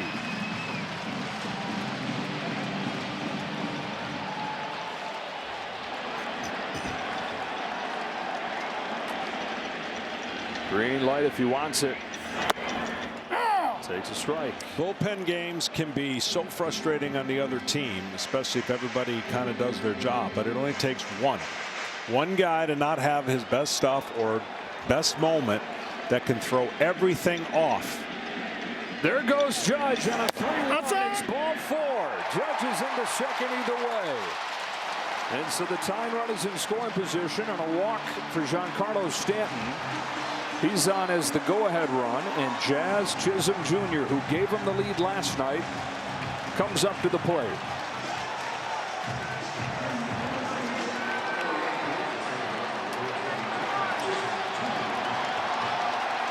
Oh for 7 against Rodriguez in his career.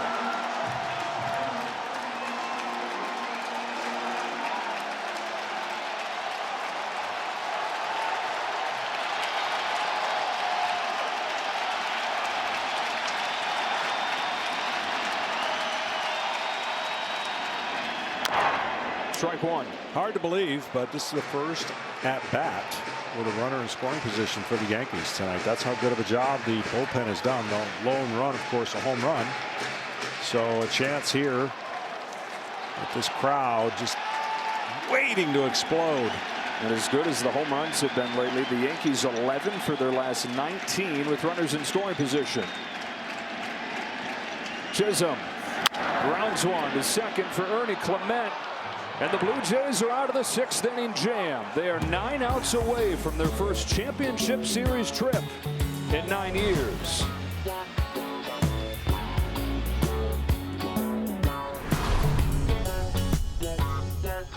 Your voice heard. You can vote now to select the 2025 All-MLB team presented by MGM Rewards. It's your chance to be part of history. Honor this season's top performers. Terms and conditions apply. See MLB.com/AllMLB for details. Into the 7th goes Cam Schlittler. 2-1 Blue Jays in front. They got a run in the first. 3 batters into the game as Guerrero drove in Springer, who had doubled to start the game. And with a pair of singles from the bottom of the order, then a sac fly in the 5th, retook the lead. Anthony Santander fouls off the first pitch from Schlittler. It's been a much different story for Schlittler today. This when you're looking at the strikeouts from the 12 that he had against the Red Sox to only 2 today. It's kind of what you expected. Maybe not this drastic of a swing in one direction. But bottom line, he's in the 7th inning and has given them another very strong effort. Yeah, he really has. And again, offensively, they're going to have to score at least 2 and more. But he's done exactly what Aaron Boone would love to have had. Not hard decisions, pretty clean game. The hard decisions are being made every inning on the other side, even though they're up 2-1 by John Snyder. 1-2 on Santander. 3 innings left in this game. 3 high leverage relievers left for Schneider. You've got Little from the left side, Jeff Hoffman, Braden Fisher from the right side. You wonder if you can get more out of Yariel Rodriguez, who threw just 7 pitches there. Somehow gets to that. Santander nothing to show for it today, but quarter of the pitches that Schlittler has thrown have come to him.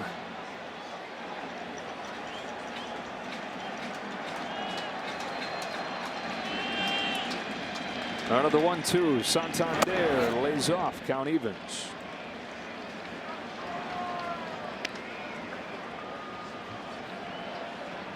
Clement and Jimenez to follow.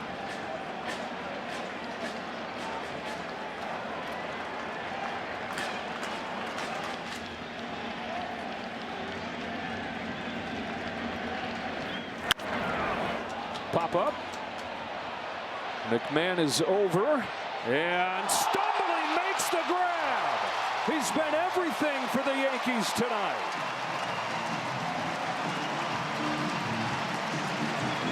Wow. I mean, that wasn't 114 feet, but that was full sprint in.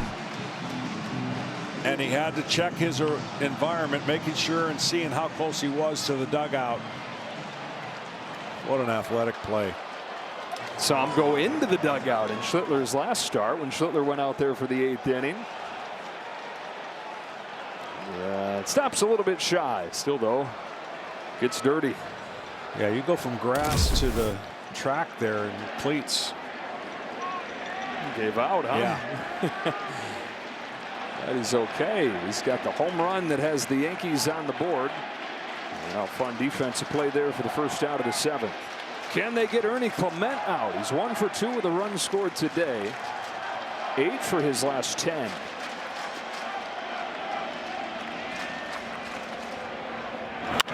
Shoots one to right center field. He's got another base hit. This guy's incredible. Short, compact swings. Notice that the Blue Jays don't have a lot of wild swings, meaning they're just not sitting on their back leg trying to lift the ball and hit it out of into the moon. So that's what it takes when you're facing really good fastball delivery and fastball velocity. That's the only way. That's textbook. You just take what they give you and don't try to pull everything.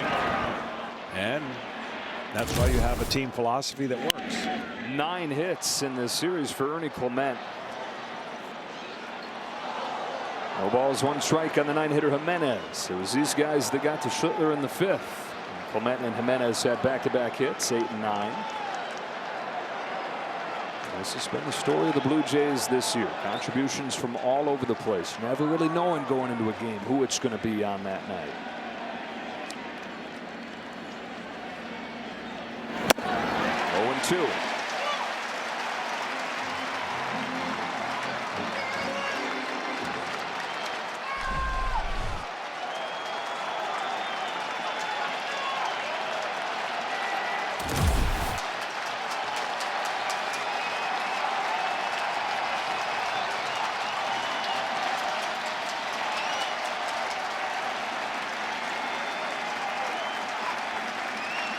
The 0-2 pitch.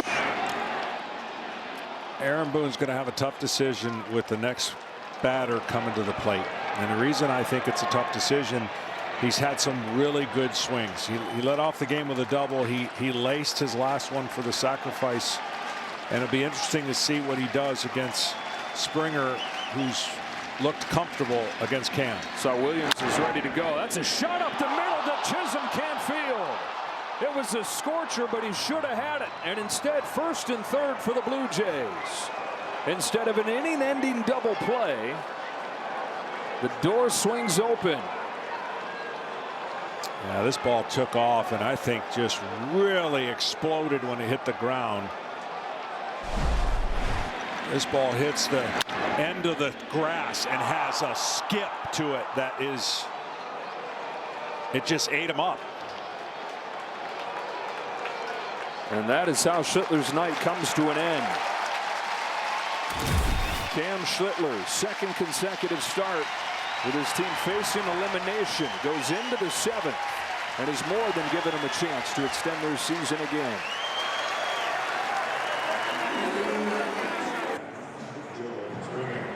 Defensive play.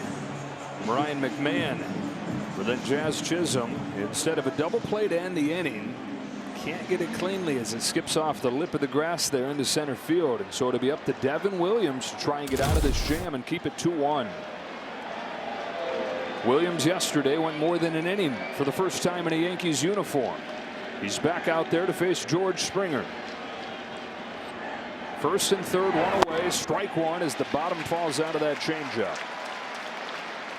Springer scored their 1st run after doubling in the 1st inning, knocked in their 2nd run with a sac fly in the 5th. You know, it's interesting, the little things that sometimes my brain picks up, but I think that's a different glove that he has today than he did yesterday. Yesterday he had the more traditional yellow colored glove. Boy, back-to-back changeups, devilish. There's the glove. Not saying it's the reason, but that's yesterday's glove. Same model, different color. The 0-2. Springer does well to stay alive on a 3rd consecutive air bender changeup.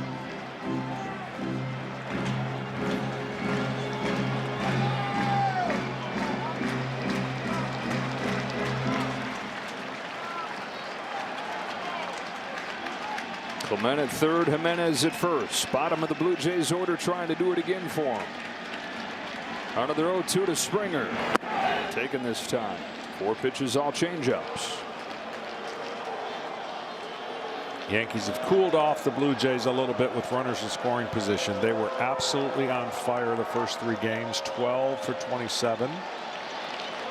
Tonight, 1 for the last 7.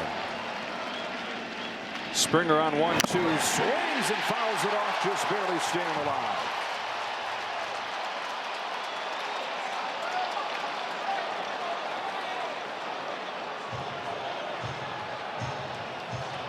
Again, easier said than done. When you're going to hit off of a changeup, you still have to protect against the fastball.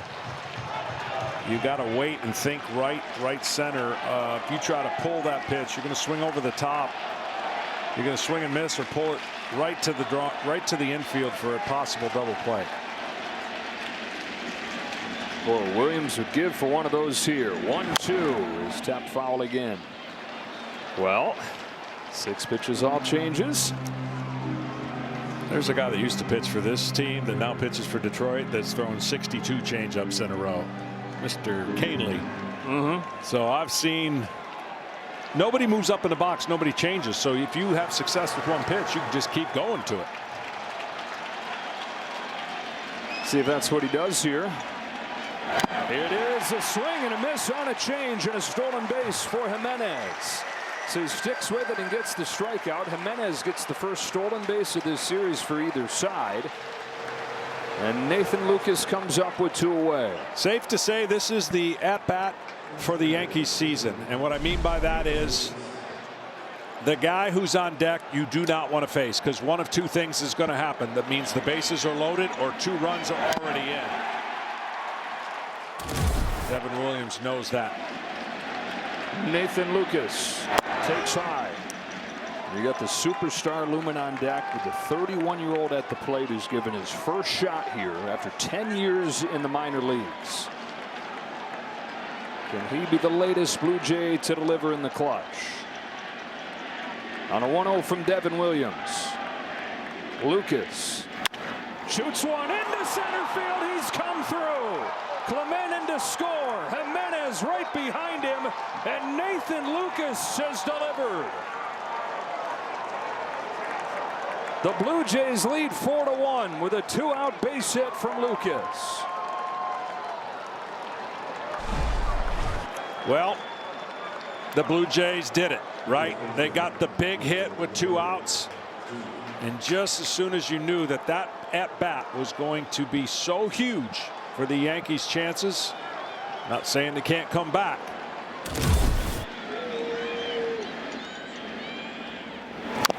Strike on Guerrero. Nathan Lucas went from Cleveland to Tampa Bay, then Toronto, this close to quitting multiple occasions. His daughter was born a couple years ago. He was still grinding away in the minor leagues. Made it to the majors 2 years ago for a handful of games. Okay, finally I've made it. I'm here. But then he missed almost all of last year with a thumb injury. So at 31, his first real shot. Started the season as their 4th outfielder. Injuries across the table gave him a bigger chance, and he's taken advantage of it. He said it was a dream come true just getting an at-bat in a postseason game the other day in Toronto. Where does this fall? Where does this moment fall in his baseball life? Down the right field line, and foul, strike 2 on Guerrero. We showed that shot of the 2 talking right there. That they're going over a million scenarios, right? This is they want to lead late, and how are they going to script the lead late in a perfect world? We talked about the options they were given. They're discussing all of them right now. Still have a couple of their top arms available down there, but do they go for a kill shot? Do they think about Savage or Gausman?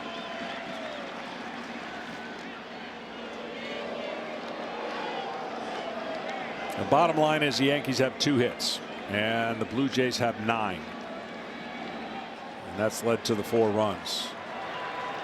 And if the score doesn't change, ultimately that'll be the story of the series, that the Blue Jays just outplayed the Yankees. Simply out-hit them. And it's been a series of runs, but when you pick it all apart and look in the rear view, this Blue Jays offense, 33 runs in 4 games. Williams to Guerrero with a 2-2. He's just comfortable. He's seeing it. Even his outs, -1, have been good swings. Can't get a hit every single time. You can look hitter-ish. He has. There goes Lucas on a payoff that Vlad takes low for ball 4.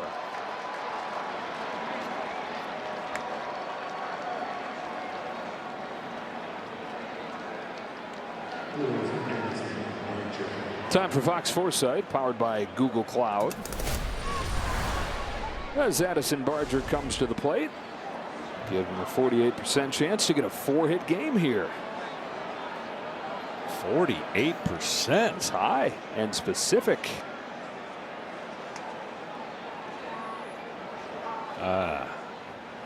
You got the under on that? Oh, yeah. We get a quick word from Corona.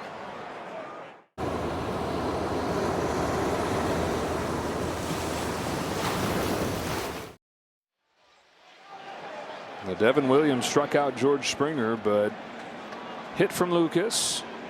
And the walk for Guerrero. You look back to the way their season ended last year. The Judge error that opened the door for the 5-run Dodger comeback. Here in Game 4, Chisholm's error has opened the door for 2 Blue Jays runs. Growing the lead to 4-1 as Camilo Doval gets ready. Addison Barger trying to really break it open. 3 for 3 tonight.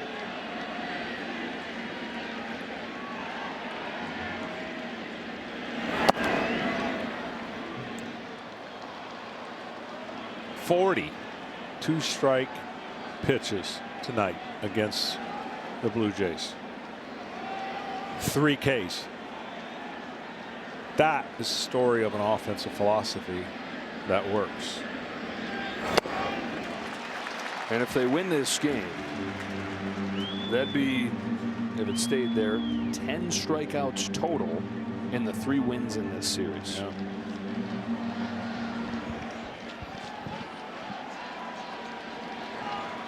Two on, 2 out. Williams to Barger with the 1-1 pitch. Nope. High for ball 2.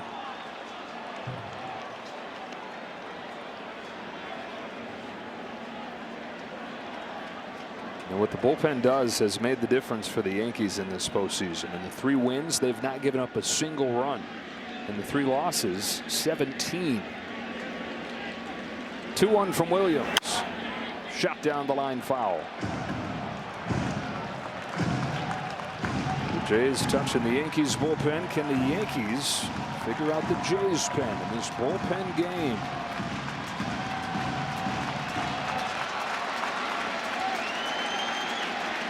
Running out of time in this game and in their season. Deuces wild in the 7th. 2-2 pitch.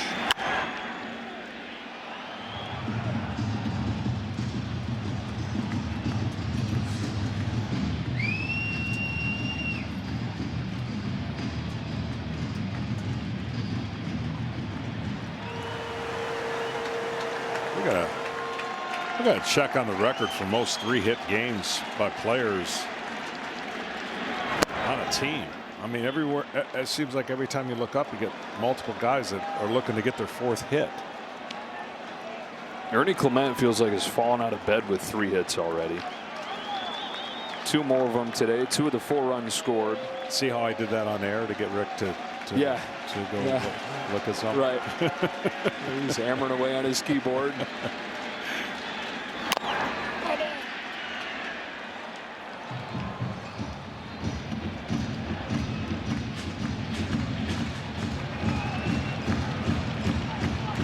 I mean, 18 runs on 30 hits is pretty darn good too, but 33 runs on 47 hits off the charts.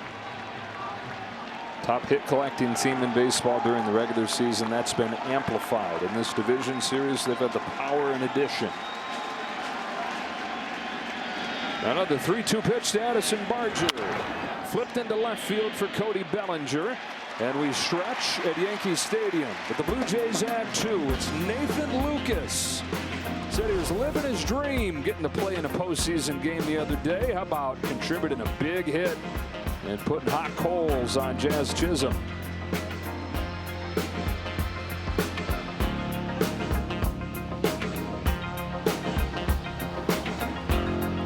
Well, Sunday on Fox, Dak and the Cowboys taking on the Panthers, or Stafford and the Rams against the Ravens. Check out the regional action as well. Local listings for the game in your area Sunday on Fox. Here in the Bronx, the Blue Jays have a 4-1 lead, trying to withstand this Yankees push to get into the championship series. We know that it's going to take 5 games to decide the other division series. The Tigers, who were down 3-0, which felt like a mountain for them to climb, show up with 9 runs. Like, where in the world did that come from? They forced game 5, and you know who they've got going in the 5th game? Tarek Skubal's going to go for the Tigers, trying to get them back in the championship series. The Mariners that close to making their first trip in a quarter century. You know what I've learned about this year? Expect the unexpected. Yeah, no, just when you think things are going one way, then you get these twists. But yeah, Skubal going, he's unbelievable. He's must-see TV. If it wasn't such a long flight, we didn't have anything to do, I might just find myself going. Yeah, it's going to be an off day for us regardless, just whether we're on our way to Toronto or just killing time until the championship series. Let's go. Yeah, let's hop on a flight and go to Seattle. Just a nice hop, skip, and a jump. Hop, skip, and a jump for Nathan Lucas over to right field. From left, as Miles Straw has come in, and John Schneider, in addition to navigating the bullpen game, is strengthening the defense. The Yankees still have a few shots here. Brendan Little comes on to pitch, and the way this is lined up, you don't know if it's going to go to script, but this has had to have been pretty darn close to what you would draw up if you were John Schneider. Oh, absolutely. I mean, we talked about what they did before, and they had a similar game where they went 18 up and 18 down, and that's pretty close to what they almost got, giving up 1 run and only 2 hits. Goldschmidt, Wells, Volpe against Little, whose first pitch is in the dirt for ball 1. And again, just to reiterate, on paper this all makes sense, right? Harder to hit, facing a different guy, but every single person that comes in has to be on their game. They have to be, there's no hiccups. You can't say, oh yeah, he started slow. You got to be right out of the gate good. Inside. Little misses with his first 2. Which is scoreless inning in the first game of this series. Gave up a run yesterday. And now it's Braden Fisher getting loose. Goldschmidt on 2-0. Takes a strike. This is where the tensions on each side exist. The tensions of Toronto knowing they're 9 outs away from moving on. Obviously for New York, they got to get runners on and get some scoring pretty soon, or their season's over. Inside. Ball 3. There have been a few times where it seemed like hope was over for the Yankees, whether that was when it came to the division and then they rallied, took it right down to the last day, whether it seemed like the wild card round was going to end like that, losing the first game to the Red Sox. Inside. A leadoff walk for Paul Goldschmidt. Even last night it was 6-1 Toronto. We asked Aaron Boone today, be honest, what were you thinking at that point? And we'd have to bleep him out, but it was something along the lines of, oh no. Yeah, he said his heart rate was okay because it's just game management stuff, but it was the situation he found himself in, like not ideal, right? Down 6-1. But his team rallied. They've shown a lot of fight throughout this year. Leadoff man aboard, Austin Wells swings and misses at that curve from Little. It's been one of the best swing and miss curveballs in the league this year.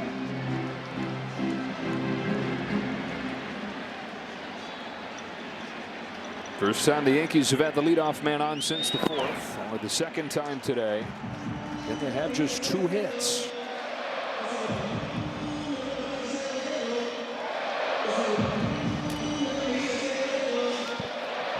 I was watching Volpe on the on-deck circle swing 3 weighted bats. I haven't seen that in a while. I think he's going to feel like a toothpick when he gets up there.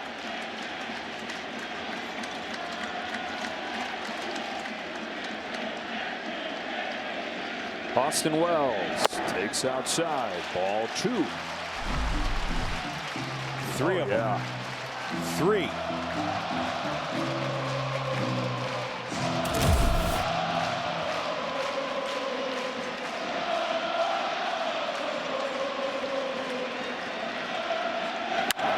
High fly ball, deep center field. Varsho back onto the track, just enough room. Wells gives it a ride, but it falls a little bit short. 1 out in the 7th. Deepest part of the park. Obviously, pulling the ball here is so much easier, but the pitch was out and away and made a great swing.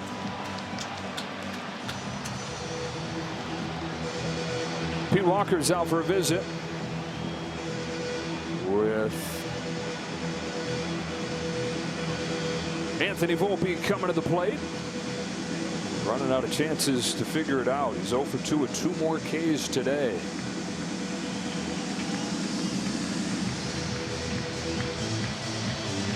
Little was a first-round draft pick for the Chicago Cubs back in 2017. Made it to the majors with the Cubs, and in his debut gave up 3 runs in 1 inning. You're thinking, okay, can't wait to get back out there, make up for that. He wouldn't pitch in another big league game for 2 years. That was with the Blue Jays last year. He was okay, but he was excellent and their most used guy this year. Volpe shows bunt and takes high. A snapshot into where he's at. With them down 3.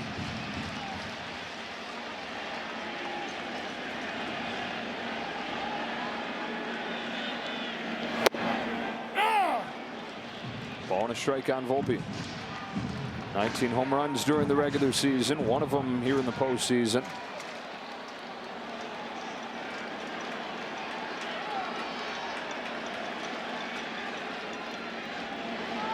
On a 1-1 pitch. Take strike 2. That's right where strike 3 called was his first time up. Left him disgruntled with Tony Randazzo. Yeah, pretty much an unhittable pitch. Next year is going to be there's a assistant coach giving some lessons from the crowd. Here's how you do it, Anthony. You swing the bat, I believe was the message. The 1-2. He does swing, but he comes up empty, strike 3.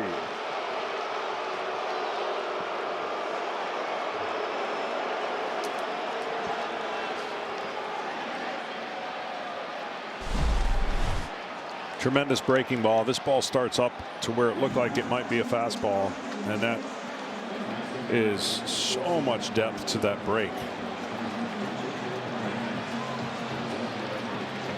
Yankees' only run in this game came off a Ryan McMahon home run, and Aaron Boone's going to pinch hit for McMahon right here.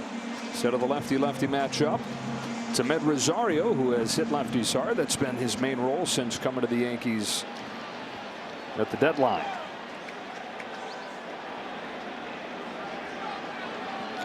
Well, if they don't get a 2-out rally here, all eyes are going to be on the 8th inning, top of the lineup.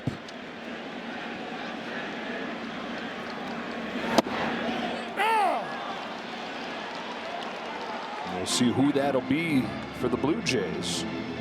They've got Jeff Hoffman and Braden Fisher both left. And Trey Savage, if they decided to go that route. Kevin Gausman. Down to 0-1, Rosario cracks a line drive, base hit into center field. A pinch hit base hit for Rosario. Yankees get the tying run to the plate in the form of Trent Grisham.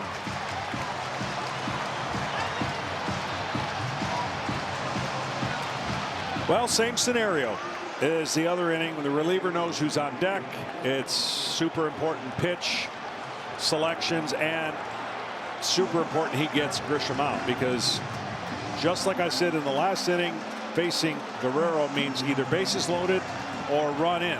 Same thing here. You're either going to face Judge with the bases loaded or a run or 2 or 3 already in. Trent Grisham, 34 home runs this year. In the dirt, blocked down by Kirk. Somehow keeps it in the area and keeps the runners put.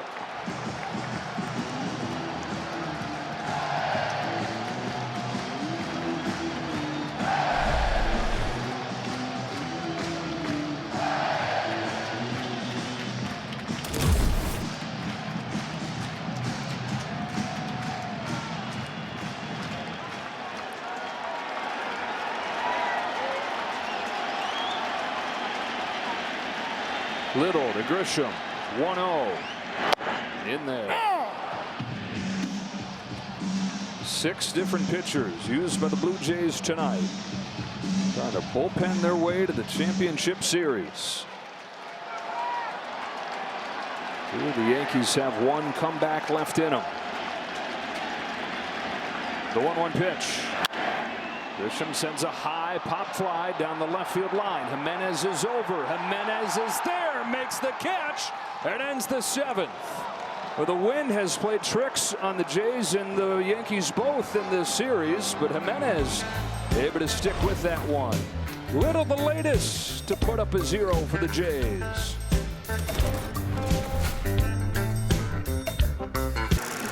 Coming up when the game finishes, stay tuned for the post-game show. KB, Alex, Poppy, Derek on FS1, presented by Strauss.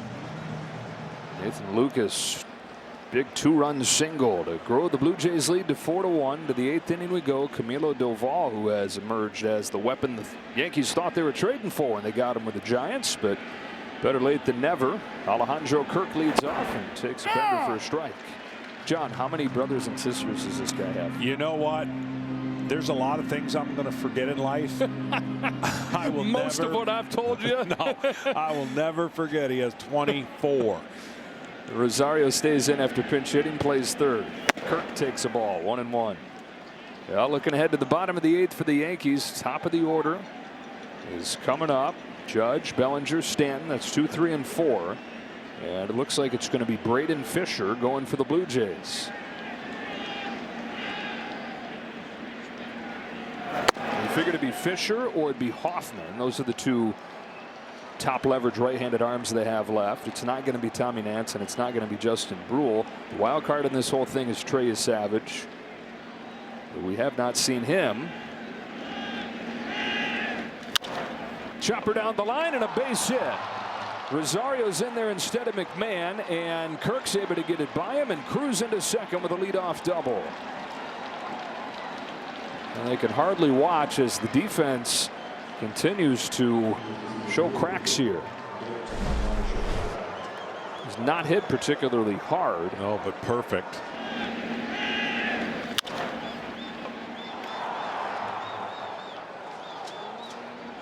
Hard not to wonder if McMahon is able to get his glove on that. And the one thing Kirk doesn't do well is run fast.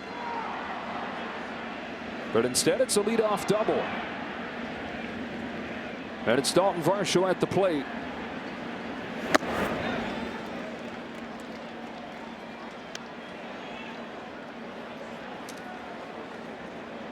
As you're talking about, do you use your Savage, do you use Gausman? You think about Game 5. You also, if you're confident you're locking it down here, you'd hate to jeopardize anything as far as Game 1 of a potential championship series. Back goes Aaron Judge to the track to put it away. Kirk's going to head for third, and he'll get there with as deep of a fly as that was. Oh, I thought you were going to say with his tremendous speed. Nope, wasn't going to say that. That'd be lying. So runner at third and one away, and it seems like, John, anytime the Jays have had a situation like this with a man there to bring in, they've found a way to do it. Yeah, it's classic how you win in postseason baseball. I mean, I know homers are king. I get it. Homers are always going to be king, but strikeouts are the equalizer. And so you're going to have to hit a lot of home runs if you strike out a lot to win baseball games. And we've seen in regular season, you can have a ton of home runs like the Yankees do and swing and miss a lot, and it come up short. So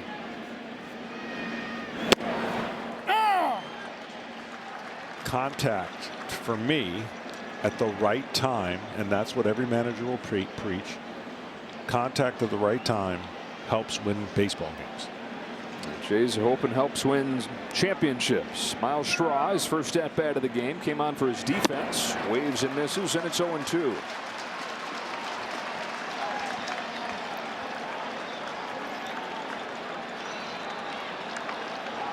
A minefield of a managerial night. John Schneider has pushed all the right buttons for the Jays. Straw flips his own base hit into right field, and the guy that he brings in for the defense knocks in a run to make it 5-1. I want you to see how classic this is. This is not a swing you're going to teach like, oh, this is how you hit a baseball. This is a swing of how you put a ball in play. He just is basically finding the ball, hoping the result pays off better than obviously a swing and miss. He loops it over the infield that is drawn in, and he gets rewarded for a bullet in the scorebook. And that is how you do exactly what we've been talking about the Blue Jays have done. 5-1 Toronto. So the guy the Yankees bring in for offense doesn't make the play on defense. The guy the Jays bring in for defense contributes with the offense.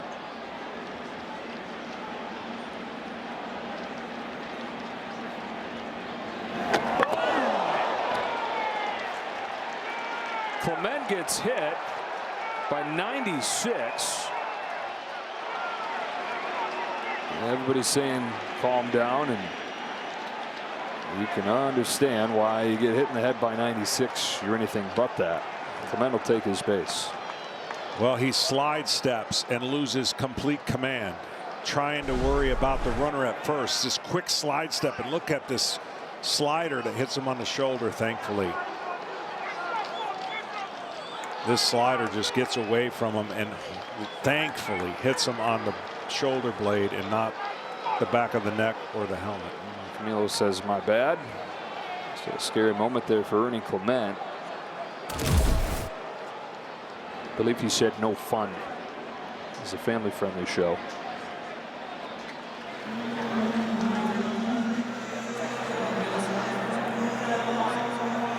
Timothy Chalamet and Kylie Jenner.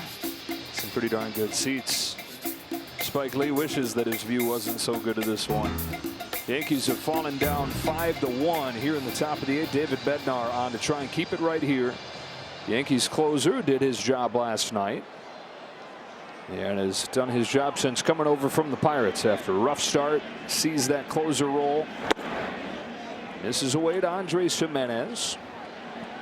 And trying to do something the Yankees have not been able to do over the last few innings. That is figure out the bottom of this Blue Jays lineup.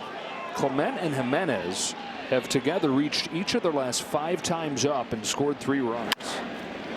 To short, backhand Volpe goes to second one. Chisholm's throw to first is late. Jimenez flying up that line. Good pick by Goldschmidt to ensure that Schrock can't score. Think of it this way. You got to fight. And you got 2 fighters going at it, and one's jabbing you, and the other one's out looking for the knockout punch. The Jays just jab you. They jab you. They're not swinging to try to knock you out in the first round, and eventually it just wears you out. And that's what they've done all year. And you match what they can do in the bullpen if they had the health in their starting rotation. Their starting rotation was really, really good for a while until some guys got hurt. Springer with 2 away.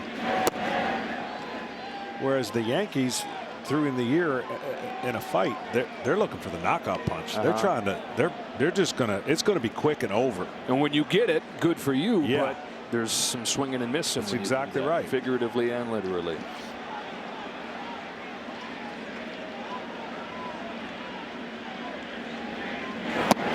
And look, credit to the Yankees for being more well-rounded this year. Absolutely. In this series. You mentioned how good they were with runners in scoring position. But again, just makes you say, huh, you see a night like this after the offense explodes the last 2 days, 1 run on 3 hits, and those old defensive demons show up again.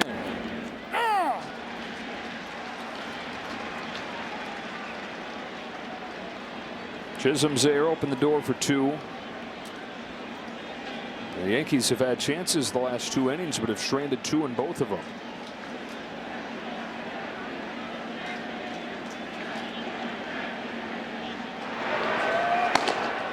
Hoffman has joined Fisher. 2 big arms they have left down there. Here's a 2-1 from Bednar. Springer fouls it into the glove, 2-2.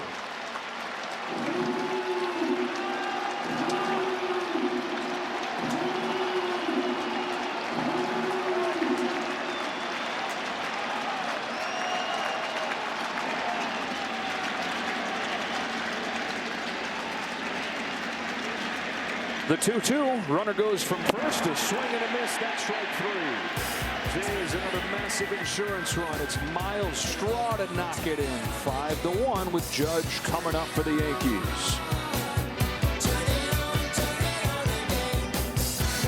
It's Aaron Judge to lead off the bottom of the 8th for the Yankees in a 5-1 game. They're down to their last 6 outs. So many times they've kept hopes alive over the last month. Judge breathed life into him last night with his game-tying home run, but here the deficit 4 as Braden Fisher comes on with that perfect record during the regular season. 25-year-old rookie's first pitch is outside. 75% breaking balls, and if the New York Yankees are going to win, they got to find a way to get Aaron Judge two at bats. This one and one more. So that means a deeper 5-6 at bat in this inning, and then the opportunity to come back around. Now, sitting at home and go, what if they hit 6 solo home runs? Well, that's one way too. Yeah, what are you, idiot? Judge a single and a walk today. 3 curves. That's not close. And Tony Randazzo gives him a strike. Fisher pitched yesterday, gave up a run. On a 2-1 offering, Judge fouls it back, and it's 2-2. After a regular season, that's probably going to net him a 3rd MVP. He has answered every question there was left to answer in the postseason. He was hitting .500. It still wasn't enough because he didn't have that big moment. But he got that too last night, that signature October moment. Now, where that stands in Yankee lore will depend on if they can complete a comeback here. He swings and misses for the first out of the 8th. The Judge has certainly answered his own October questions, but for that swing to really live on in Yankee legend, that requires them to keep on playing. 5-1 Toronto, 1 gone in the 8th. Bellinger takes a strike, and we check in with Ken Rosenthal. Well, Joe, when we look at the entirety of the Yankees season, and this game is not over, you remember they had to pivot from Juan Soto, and they did that successfully. Max Fried, Cody Bellinger, Paul Goldschmidt, even Devin Williams to an extent. And yet, even with the team that Aaron Boone proclaimed was one of his favorites, a team that they thought could reach the World Series, they're falling short. And now they face another series of questions. Bellinger, Grisham, Goldschmidt, all potential free agents. They're going to have to look at their bullpen. They'll have good starting pitching next season. Cole and Schmidt will possibly come back from Tommy John surgery. They'll have Cam Schlittler. But it's another offseason of questions, another offseason of frustration if they indeed go on to lose this game. Of course, they're going to be right there. 27 years in a row, winning seasons. They're always in the conversation. But to push that boulder up the mountain time after time after time, and to have it come tumbling back down at the end as Stanton rips a base hit into center field. It's been a while. It's been 16 years now, and for this franchise that has all the hardware, that's an eternity. Yankees have won a 1/3 of the American League pennants all time. Nearly a 1/4 of the World Series ever played. They've won, but not since 2009. Well, I know all too well, when you keep going to the postseason, the narrative grows and it works against you. If they weren't to make the playoffs, you get a pass a little bit. You don't talk about them, but because they keep getting there, it's harder.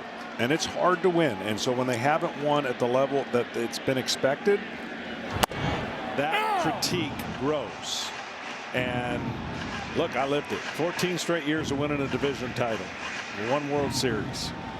There's no doubt in my mind we should have had more, but we didn't. And when you get late into the seasons of postseason, it gets harder and harder when you lose. When you lose early, they forget about you late. It's the late losing that reminds people, oh, you haven't done this or you haven't done that. And so that's what the Yankees are kind of facing with all that's out there. 1-2 to Jazz Chisholm is a curve that just misses inside.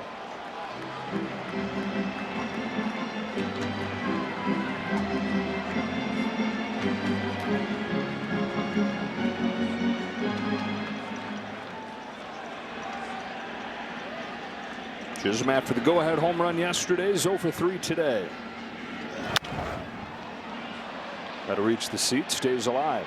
The Dodgers were dealing with it, and they got that taken care of by winning championships. They had a 31-year drought. You look at the longest World Series title droughts now by the Yankees, and they're approaching. I mean, other teams have never even thought about it. And so you win a lot, expected a lot, big market. That's what comes with the territory. And if this ends here, only longer drought before they won their first one. Chisholm down the right field line. Lucas over and out of room. There's Ernie Clement crashing into the sidewall.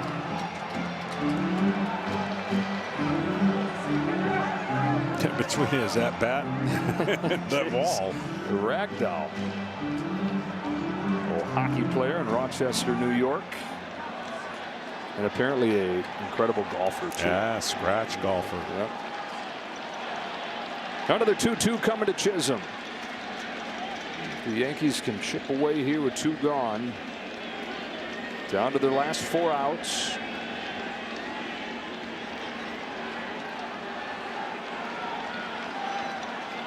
He's saying, show me something. Another 2-2 pitch.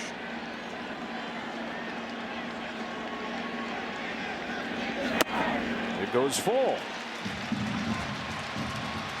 Paul Goldschmidt on deck.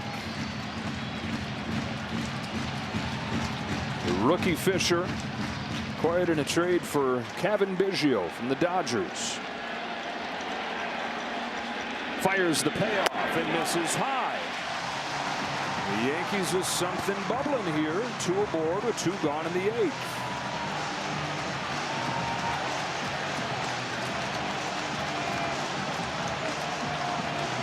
And it's going to be Ben Rice to pinch hit for Paul Goldschmidt. John Schneider comes out of the dugout. He'll counter. There is no other leverage left-handed option down there, so he's going to go to his closer, Jeff Hoffman, with Ben Rice introduced as the pinch hitter in a 5-1 game. Runners at first and second, 2 gone in the 8th.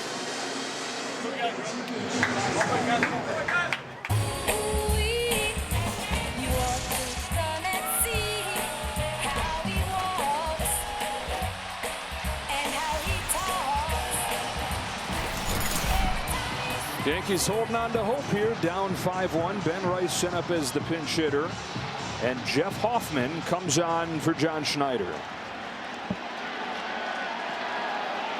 Closer for the Blue Jays this year. His biggest issue was home runs. He gave up more than any other pitcher in the American League out of the pen.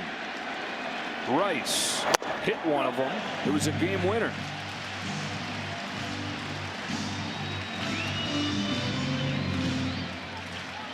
Hoffman well rested, pitching for the first time since his scoreless 9th inning in Game 1 Saturday.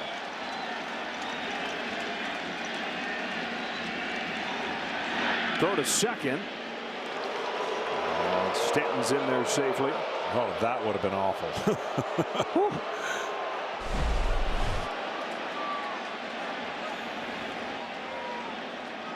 That would have emptied the seats.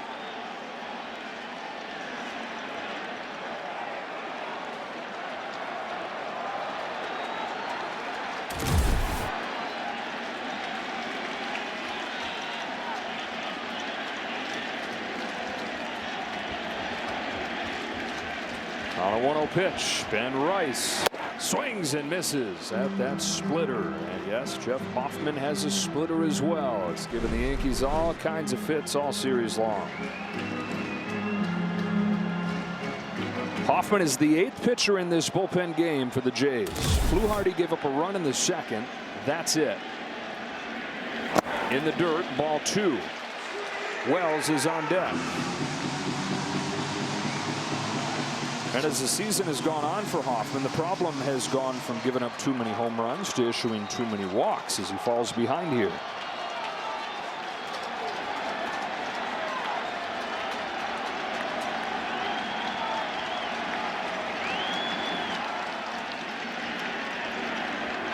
Ball 3. Closing out a game, closing out a series. It's never easy if you haven't done it. These are all things that go through their minds when they're on the brink. It's not like they're on the opposite side where if they don't win this game, they lose. They're trying to win this game to move on. On a 3-1 pitch, Rice swings and misses. Power against power, and 97 whistles by.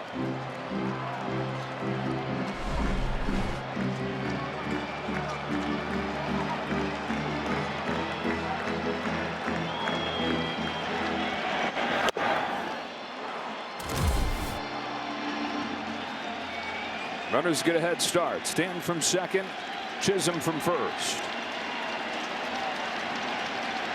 The payoff. Rice fouls it off.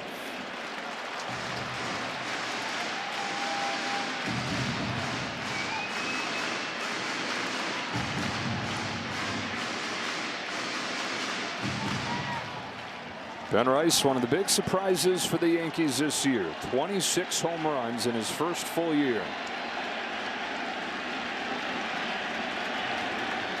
2 on, 2 out. Another 3-2 pitch. Rice takes ball 4. The bases are loaded, and the tying run is coming up.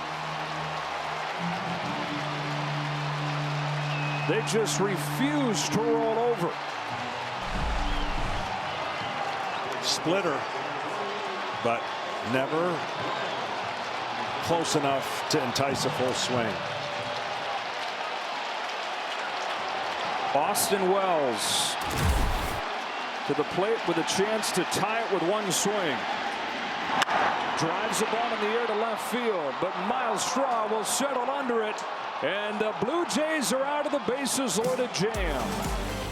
Sigh of relief for John Schneider and the Jays. The Yankees have stranded 7 over the last 3 innings.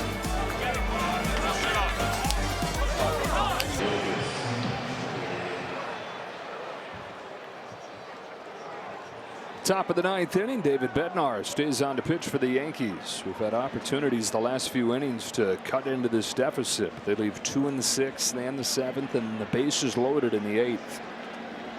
Lucas, Guerrero, and Barger coming up here. And on the first pitch, he drives it to the right field corner, and it's a base hit. Lucas heads for second. Judge's throw not in time. Nathan Lucas with his second hit of the ball game.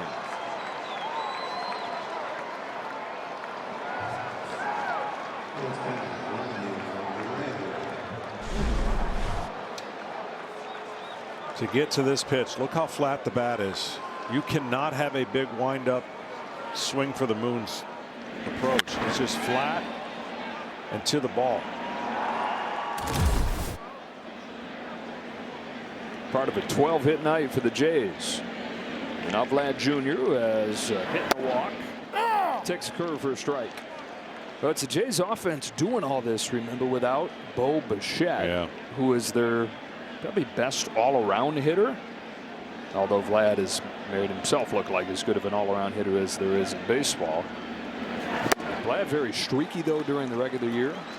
Bo Bichette leading the majors in hits most of the way. He's going to finish second in the American League in hits by just 3 behind Bobby Witt, even though he missed the last 3 weeks of the season. There's a chance they'll have Bichette if they get to the championship series, which will begin on Sunday. Boy, he went on a tear in the second half. 370. Helps when the 2 hottest hitters are on the same team in the second half. Springer and Bichette. 1-2 pitch. Bednar to Guerrero. Chop left side. Rosario's got it. They'll look Lucas back to the bag and get Guerrero. And how about with the pitching? Max Scherzer really struggled down the stretch. Did not make the postseason roster. Chris Bassett was a question. He's coming off of a back injury. Hasn't pitched since mid-September, but was really good prior to the injury, putting him on the shelf. Do they carry him for a 7-game series? You'd love to have another starting pitching option in there. Well, for sure they're going to add 1, if not 2. And for this series, you understood why it made sense to only have the 3 starters and the rest relievers. being a 5-game series that they're trying to turn into a 4-gamer. Barger, 3 hits. And we got the info for you. And when I say we, I mean Rick. 6 3-hit games in this series for the Blue Jays. That is the most the Jays have had in a postseason series since the '93 World Series, when they had 7 3-hit performances. But they've done this in 4 games. Yeah, I was going to say, Yeah. there's more games than a. Well, whatever team wins this series, I should say it another way. If this series doesn't go 5, they are glad what's going on in the other series. Because that one is going 5 and using one of the best pitchers in baseball if they're able to continue to win. 1-2 to Barger is taken low. You talk about the snowballing pressure on the Yankees. It's somewhat of a similar deal from a different angle for the Mariners. Yeah. Have never been to the World Series, haven't been to the championship series since 2001. That close, had a 3-0 lead today, disappear, and now they got to go back home and face Skubal. Wave and a miss from Barger for out number 2. Yeah, they've had success against him, though. Somehow, some way, they've been able to put a high ERA on him, and 2 solo home runs the last time they faced him. Blue Jays 3 outs away from heading back to Toronto and sitting back and enjoying that game with the rest of us. And Toronto will get ready to throw a championship series party. Sunday night, game 1. Strike on Kirk. Kenny? Joe, the thing that impresses me most about the Blue Jays is that for the past few years, they performed below their talent level. They were not the sum of their parts. This year, they exceeded the sum of their parts. They didn't have a great offseason, as it turned out. Scherzer and Jimenez and Santander all were hurt. Jeff Hoffman was solid for most of it, but up and down at times. And yet they had a really good deadline. Shane Bieber, Sir Anthony Dominguez, Louis Varland, and all these role players coalesced. They all came together, and their stars performed, and here they are on the verge of the ALCS. On the verge of last to first to the championship series.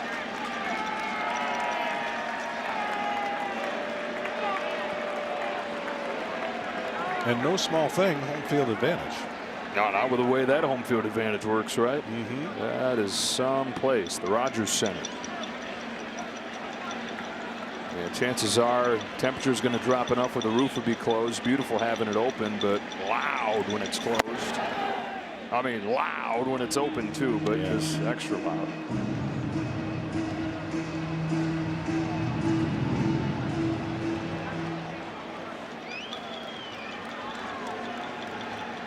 One ball and 2 strikes on Kirk.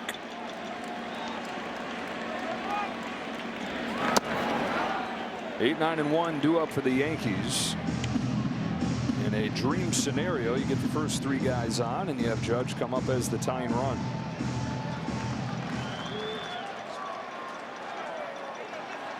Nobody warming in the Jays pen. It's going to be Jeff Hoffman.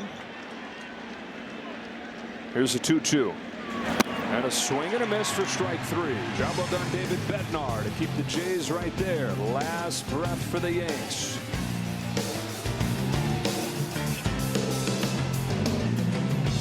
Jeff Hoffman's trying to get the last 4 outs of this game and of this series. Blue Jays 5 runs on 12 hits. Yankees 1 run on 4 hits. Ernie Clement slides over to third base with Isaiah Kiner-Falefa into the game at second, shoring up that defense a little bit more.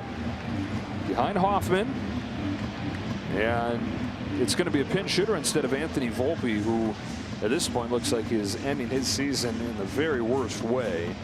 If the Yankees can't rally here and get him another game, he's going to finish his season with strikeouts in 14 of his last 19 at-bats. Jason Dominguez, the Martian, former top prospect, getting his first at-bat of the series.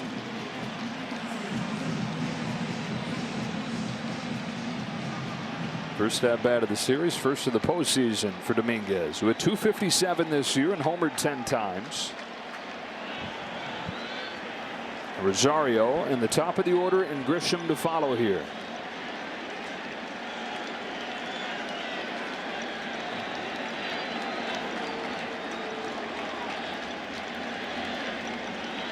Hoffman with a fastball that's fouled back.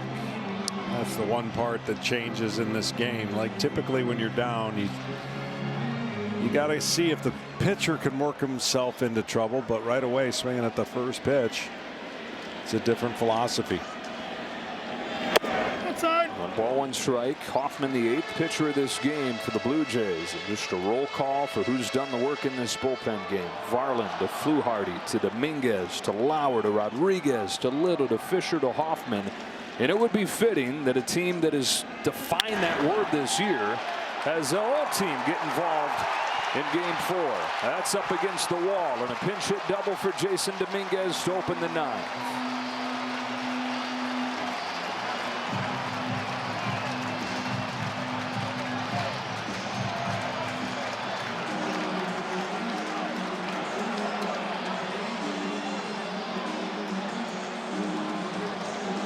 Fluharty, the only guy to get touched up for a run. The only run for the Yankees in this game came on Ryan McMahon's solo home run back in the 3rd.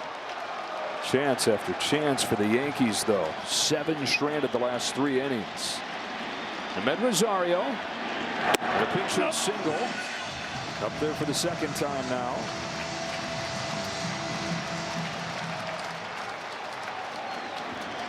Judge is looming a few batters away. 1-0 pitch.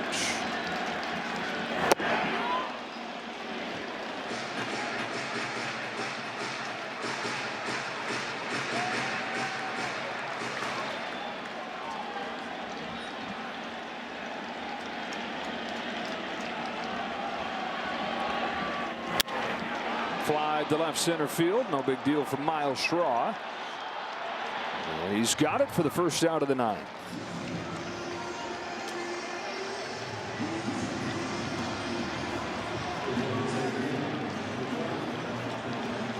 Grisham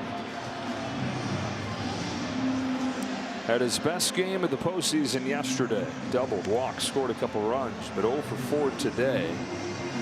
And it overall has been a disappointing postseason for Grisham after the huge regular season that he had. Career year with 34 home runs. In the playoffs, though, 4 for 28. No home runs.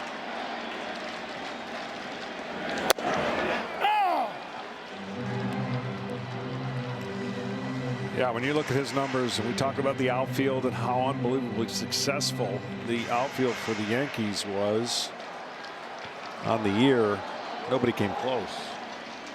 Total homers, average.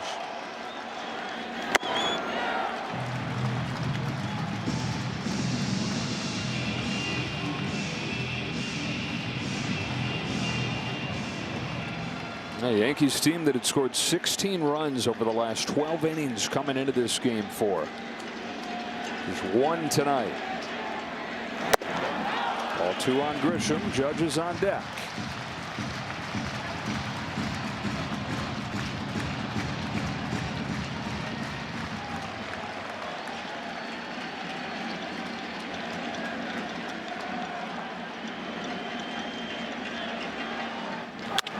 On the ground right side, Guerrero with a backhand shovels it off to Hoffman, who's there for the 2nd out.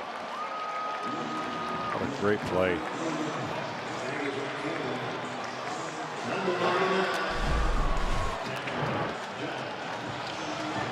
Well, why does Aaron always find himself in a situation where he can extend the game, obviously? Judge has answered every question. All the individual questions answered. The one thing he's still hunting is that first ring. Swings and misses, strike 1. This Blue Jays team that finished in last place in the division last year won the division for the first time in a decade this year, although down the stretch that was on thin ice. The Yankees kept on coming. And it was the same story in this division series. The Yankees kept on coming, winning game 3, shifting some of the pressure over to the Blue Jays. But as they did in the regular season, winning their last 4 games, they punched back. The 4-game winning streak to win the division, 4-run lead with 2 gone in the 9th inning. Game 4, the DS.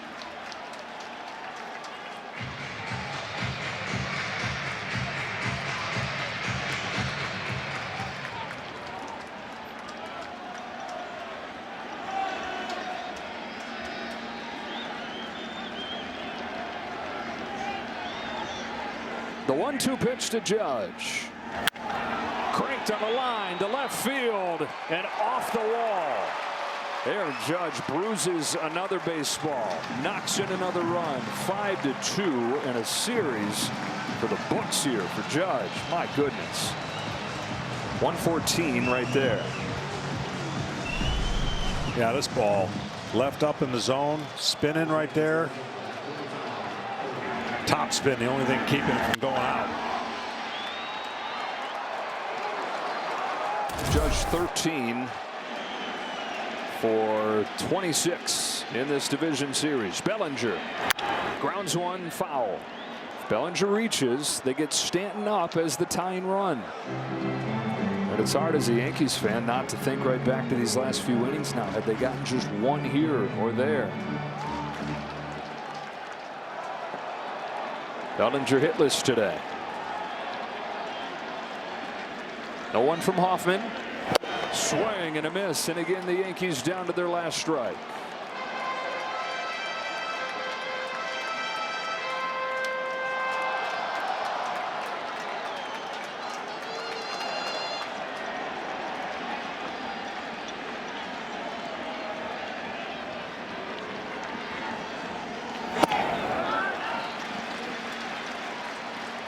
One and two.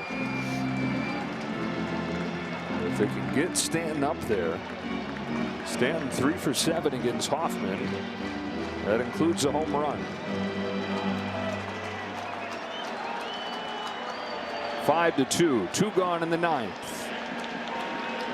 Jeff Hoffman trying to finish the job. His 1-2 pitch. There it is.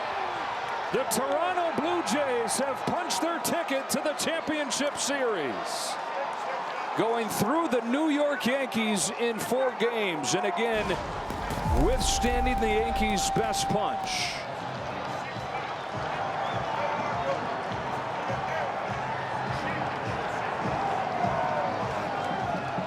The Yankees battle back in game 3, force this game 4, but the Blue Jays get right back.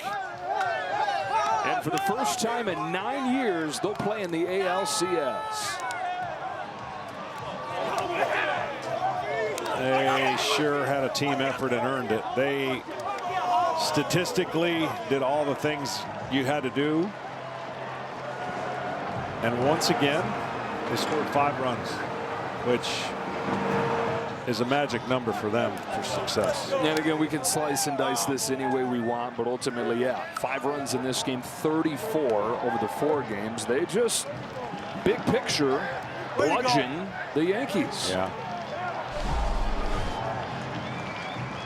Splitter to end it, fitting.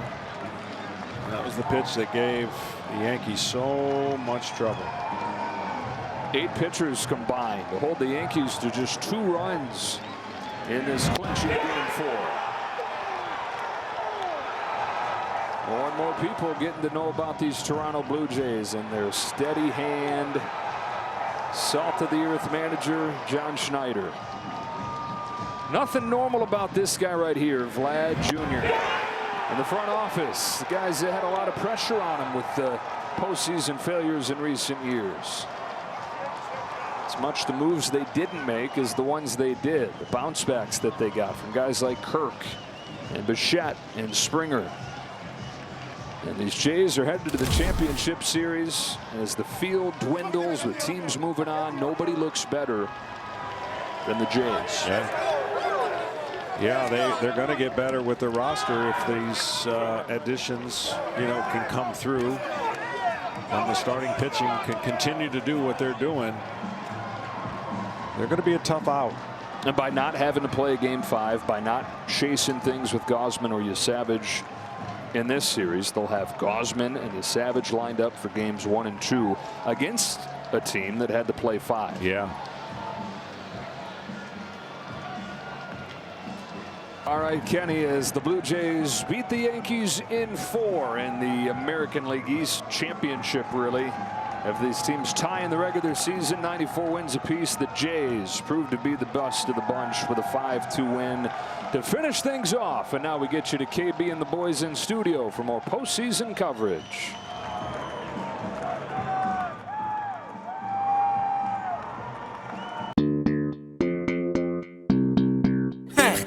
God bless you. Double prop. I'm on this sound fairly no. DJ Softy man. I'm on you be. Idiot no. Sugar. Love what you give to me. It's sweet past you got cane. I not go like it dey hide me past cocaine. See the way she just the wine. She the one pass up piano do. I swear to God, now she did do me do. Comforting, give me love again. Give me love again. If you give me love again, I will never throw away. Comforting, give me love again.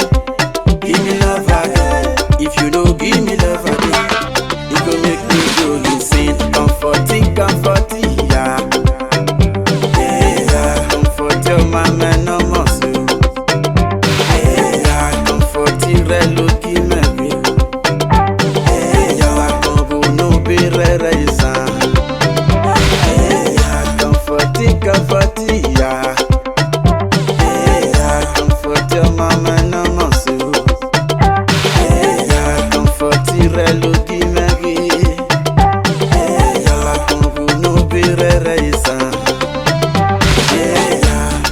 My baby too fine, no, now so she dey beautiful. Anytime I see her face, you, I go just tell a fool. Now because of you, my guys them they call me big fool. Big fool, man. See the way she soft to you, she be like foo. Comforting, give me love again. Give me love again. If you give me love again, I will never throw away. Comforting, give me love again. Give me love again. If you don't give me love again, it go make me go insane. Comforting, yeah. Yeah, comfort your mama no more so. Yeah, comfort you reloki me. Yeah, combo no be reisa. Yeah, comforting, yeah. Yeah, comfort your mama no more so. Yeah, comfort you reloki me. Yeah, combo no be reisa. Double prop. Yeah, God bless you know. I'm a listen, yeah. Double pull on the miss. Yeah, DJ Softy man. I see you. I'm a listen, yeah.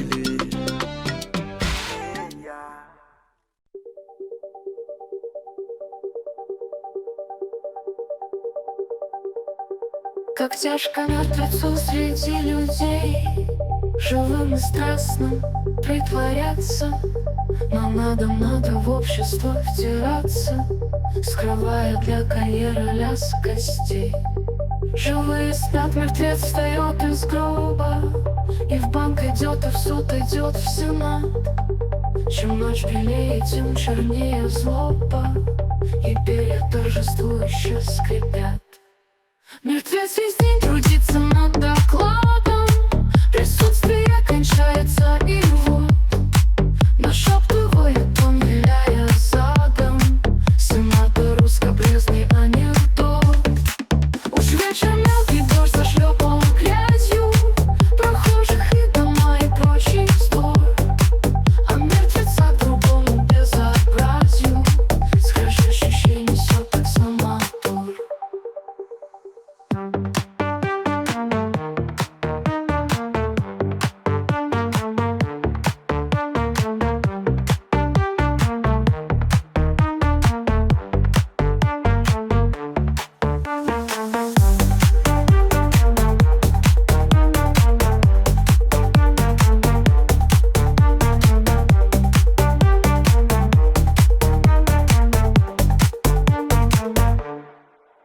Тяжко мертвецу среди людей, живым и страстным притворяться. Но надо в общество втираться, скрывая для карьеры лязг костей. Живые спят, мертвец встает из гроба, и в банк идет, и в суд идет, и в сенат. Чем ночь белее, тем чернее злоба, и перед торжествующе скрипят. Мертвец весь день трудится над докладом, присутствие кончается, и вот нашептывает он, виляя задом, сенатор скобрезный анекдот. Уж вечер мелкий дождь зашлепал грязью прохожих и дома и прочий вздор. А мертвеца трудом и безобразию скрежещущий несет так за мотор.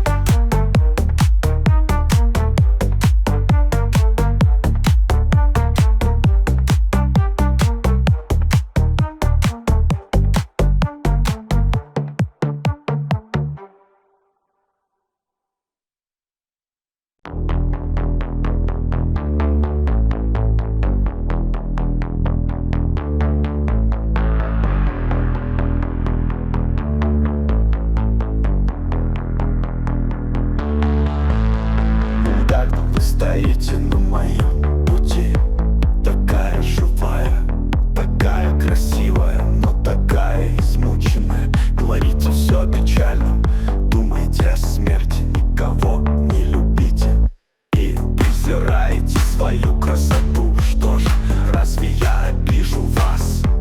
О нет, ведь я не насильник, не обманщик и не гордец. Хотя много знаю, слишком много думаю с детства и слишком занят собой. Ведь я сочинитель, человек, называющий все по имени, отнимающий аромат у живого цветка. Сколько ни говорите о печальном, сколько ни размышляете о концах и началах, все же я смею думать, что вам только 15 лет. И потому я хотел бы, чтобы вы влюбились в простого человека, который любит землю и небо. Добрый человек.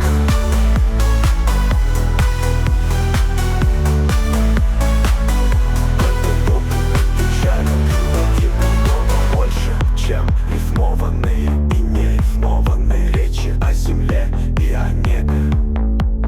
Право, я буду рад за вас.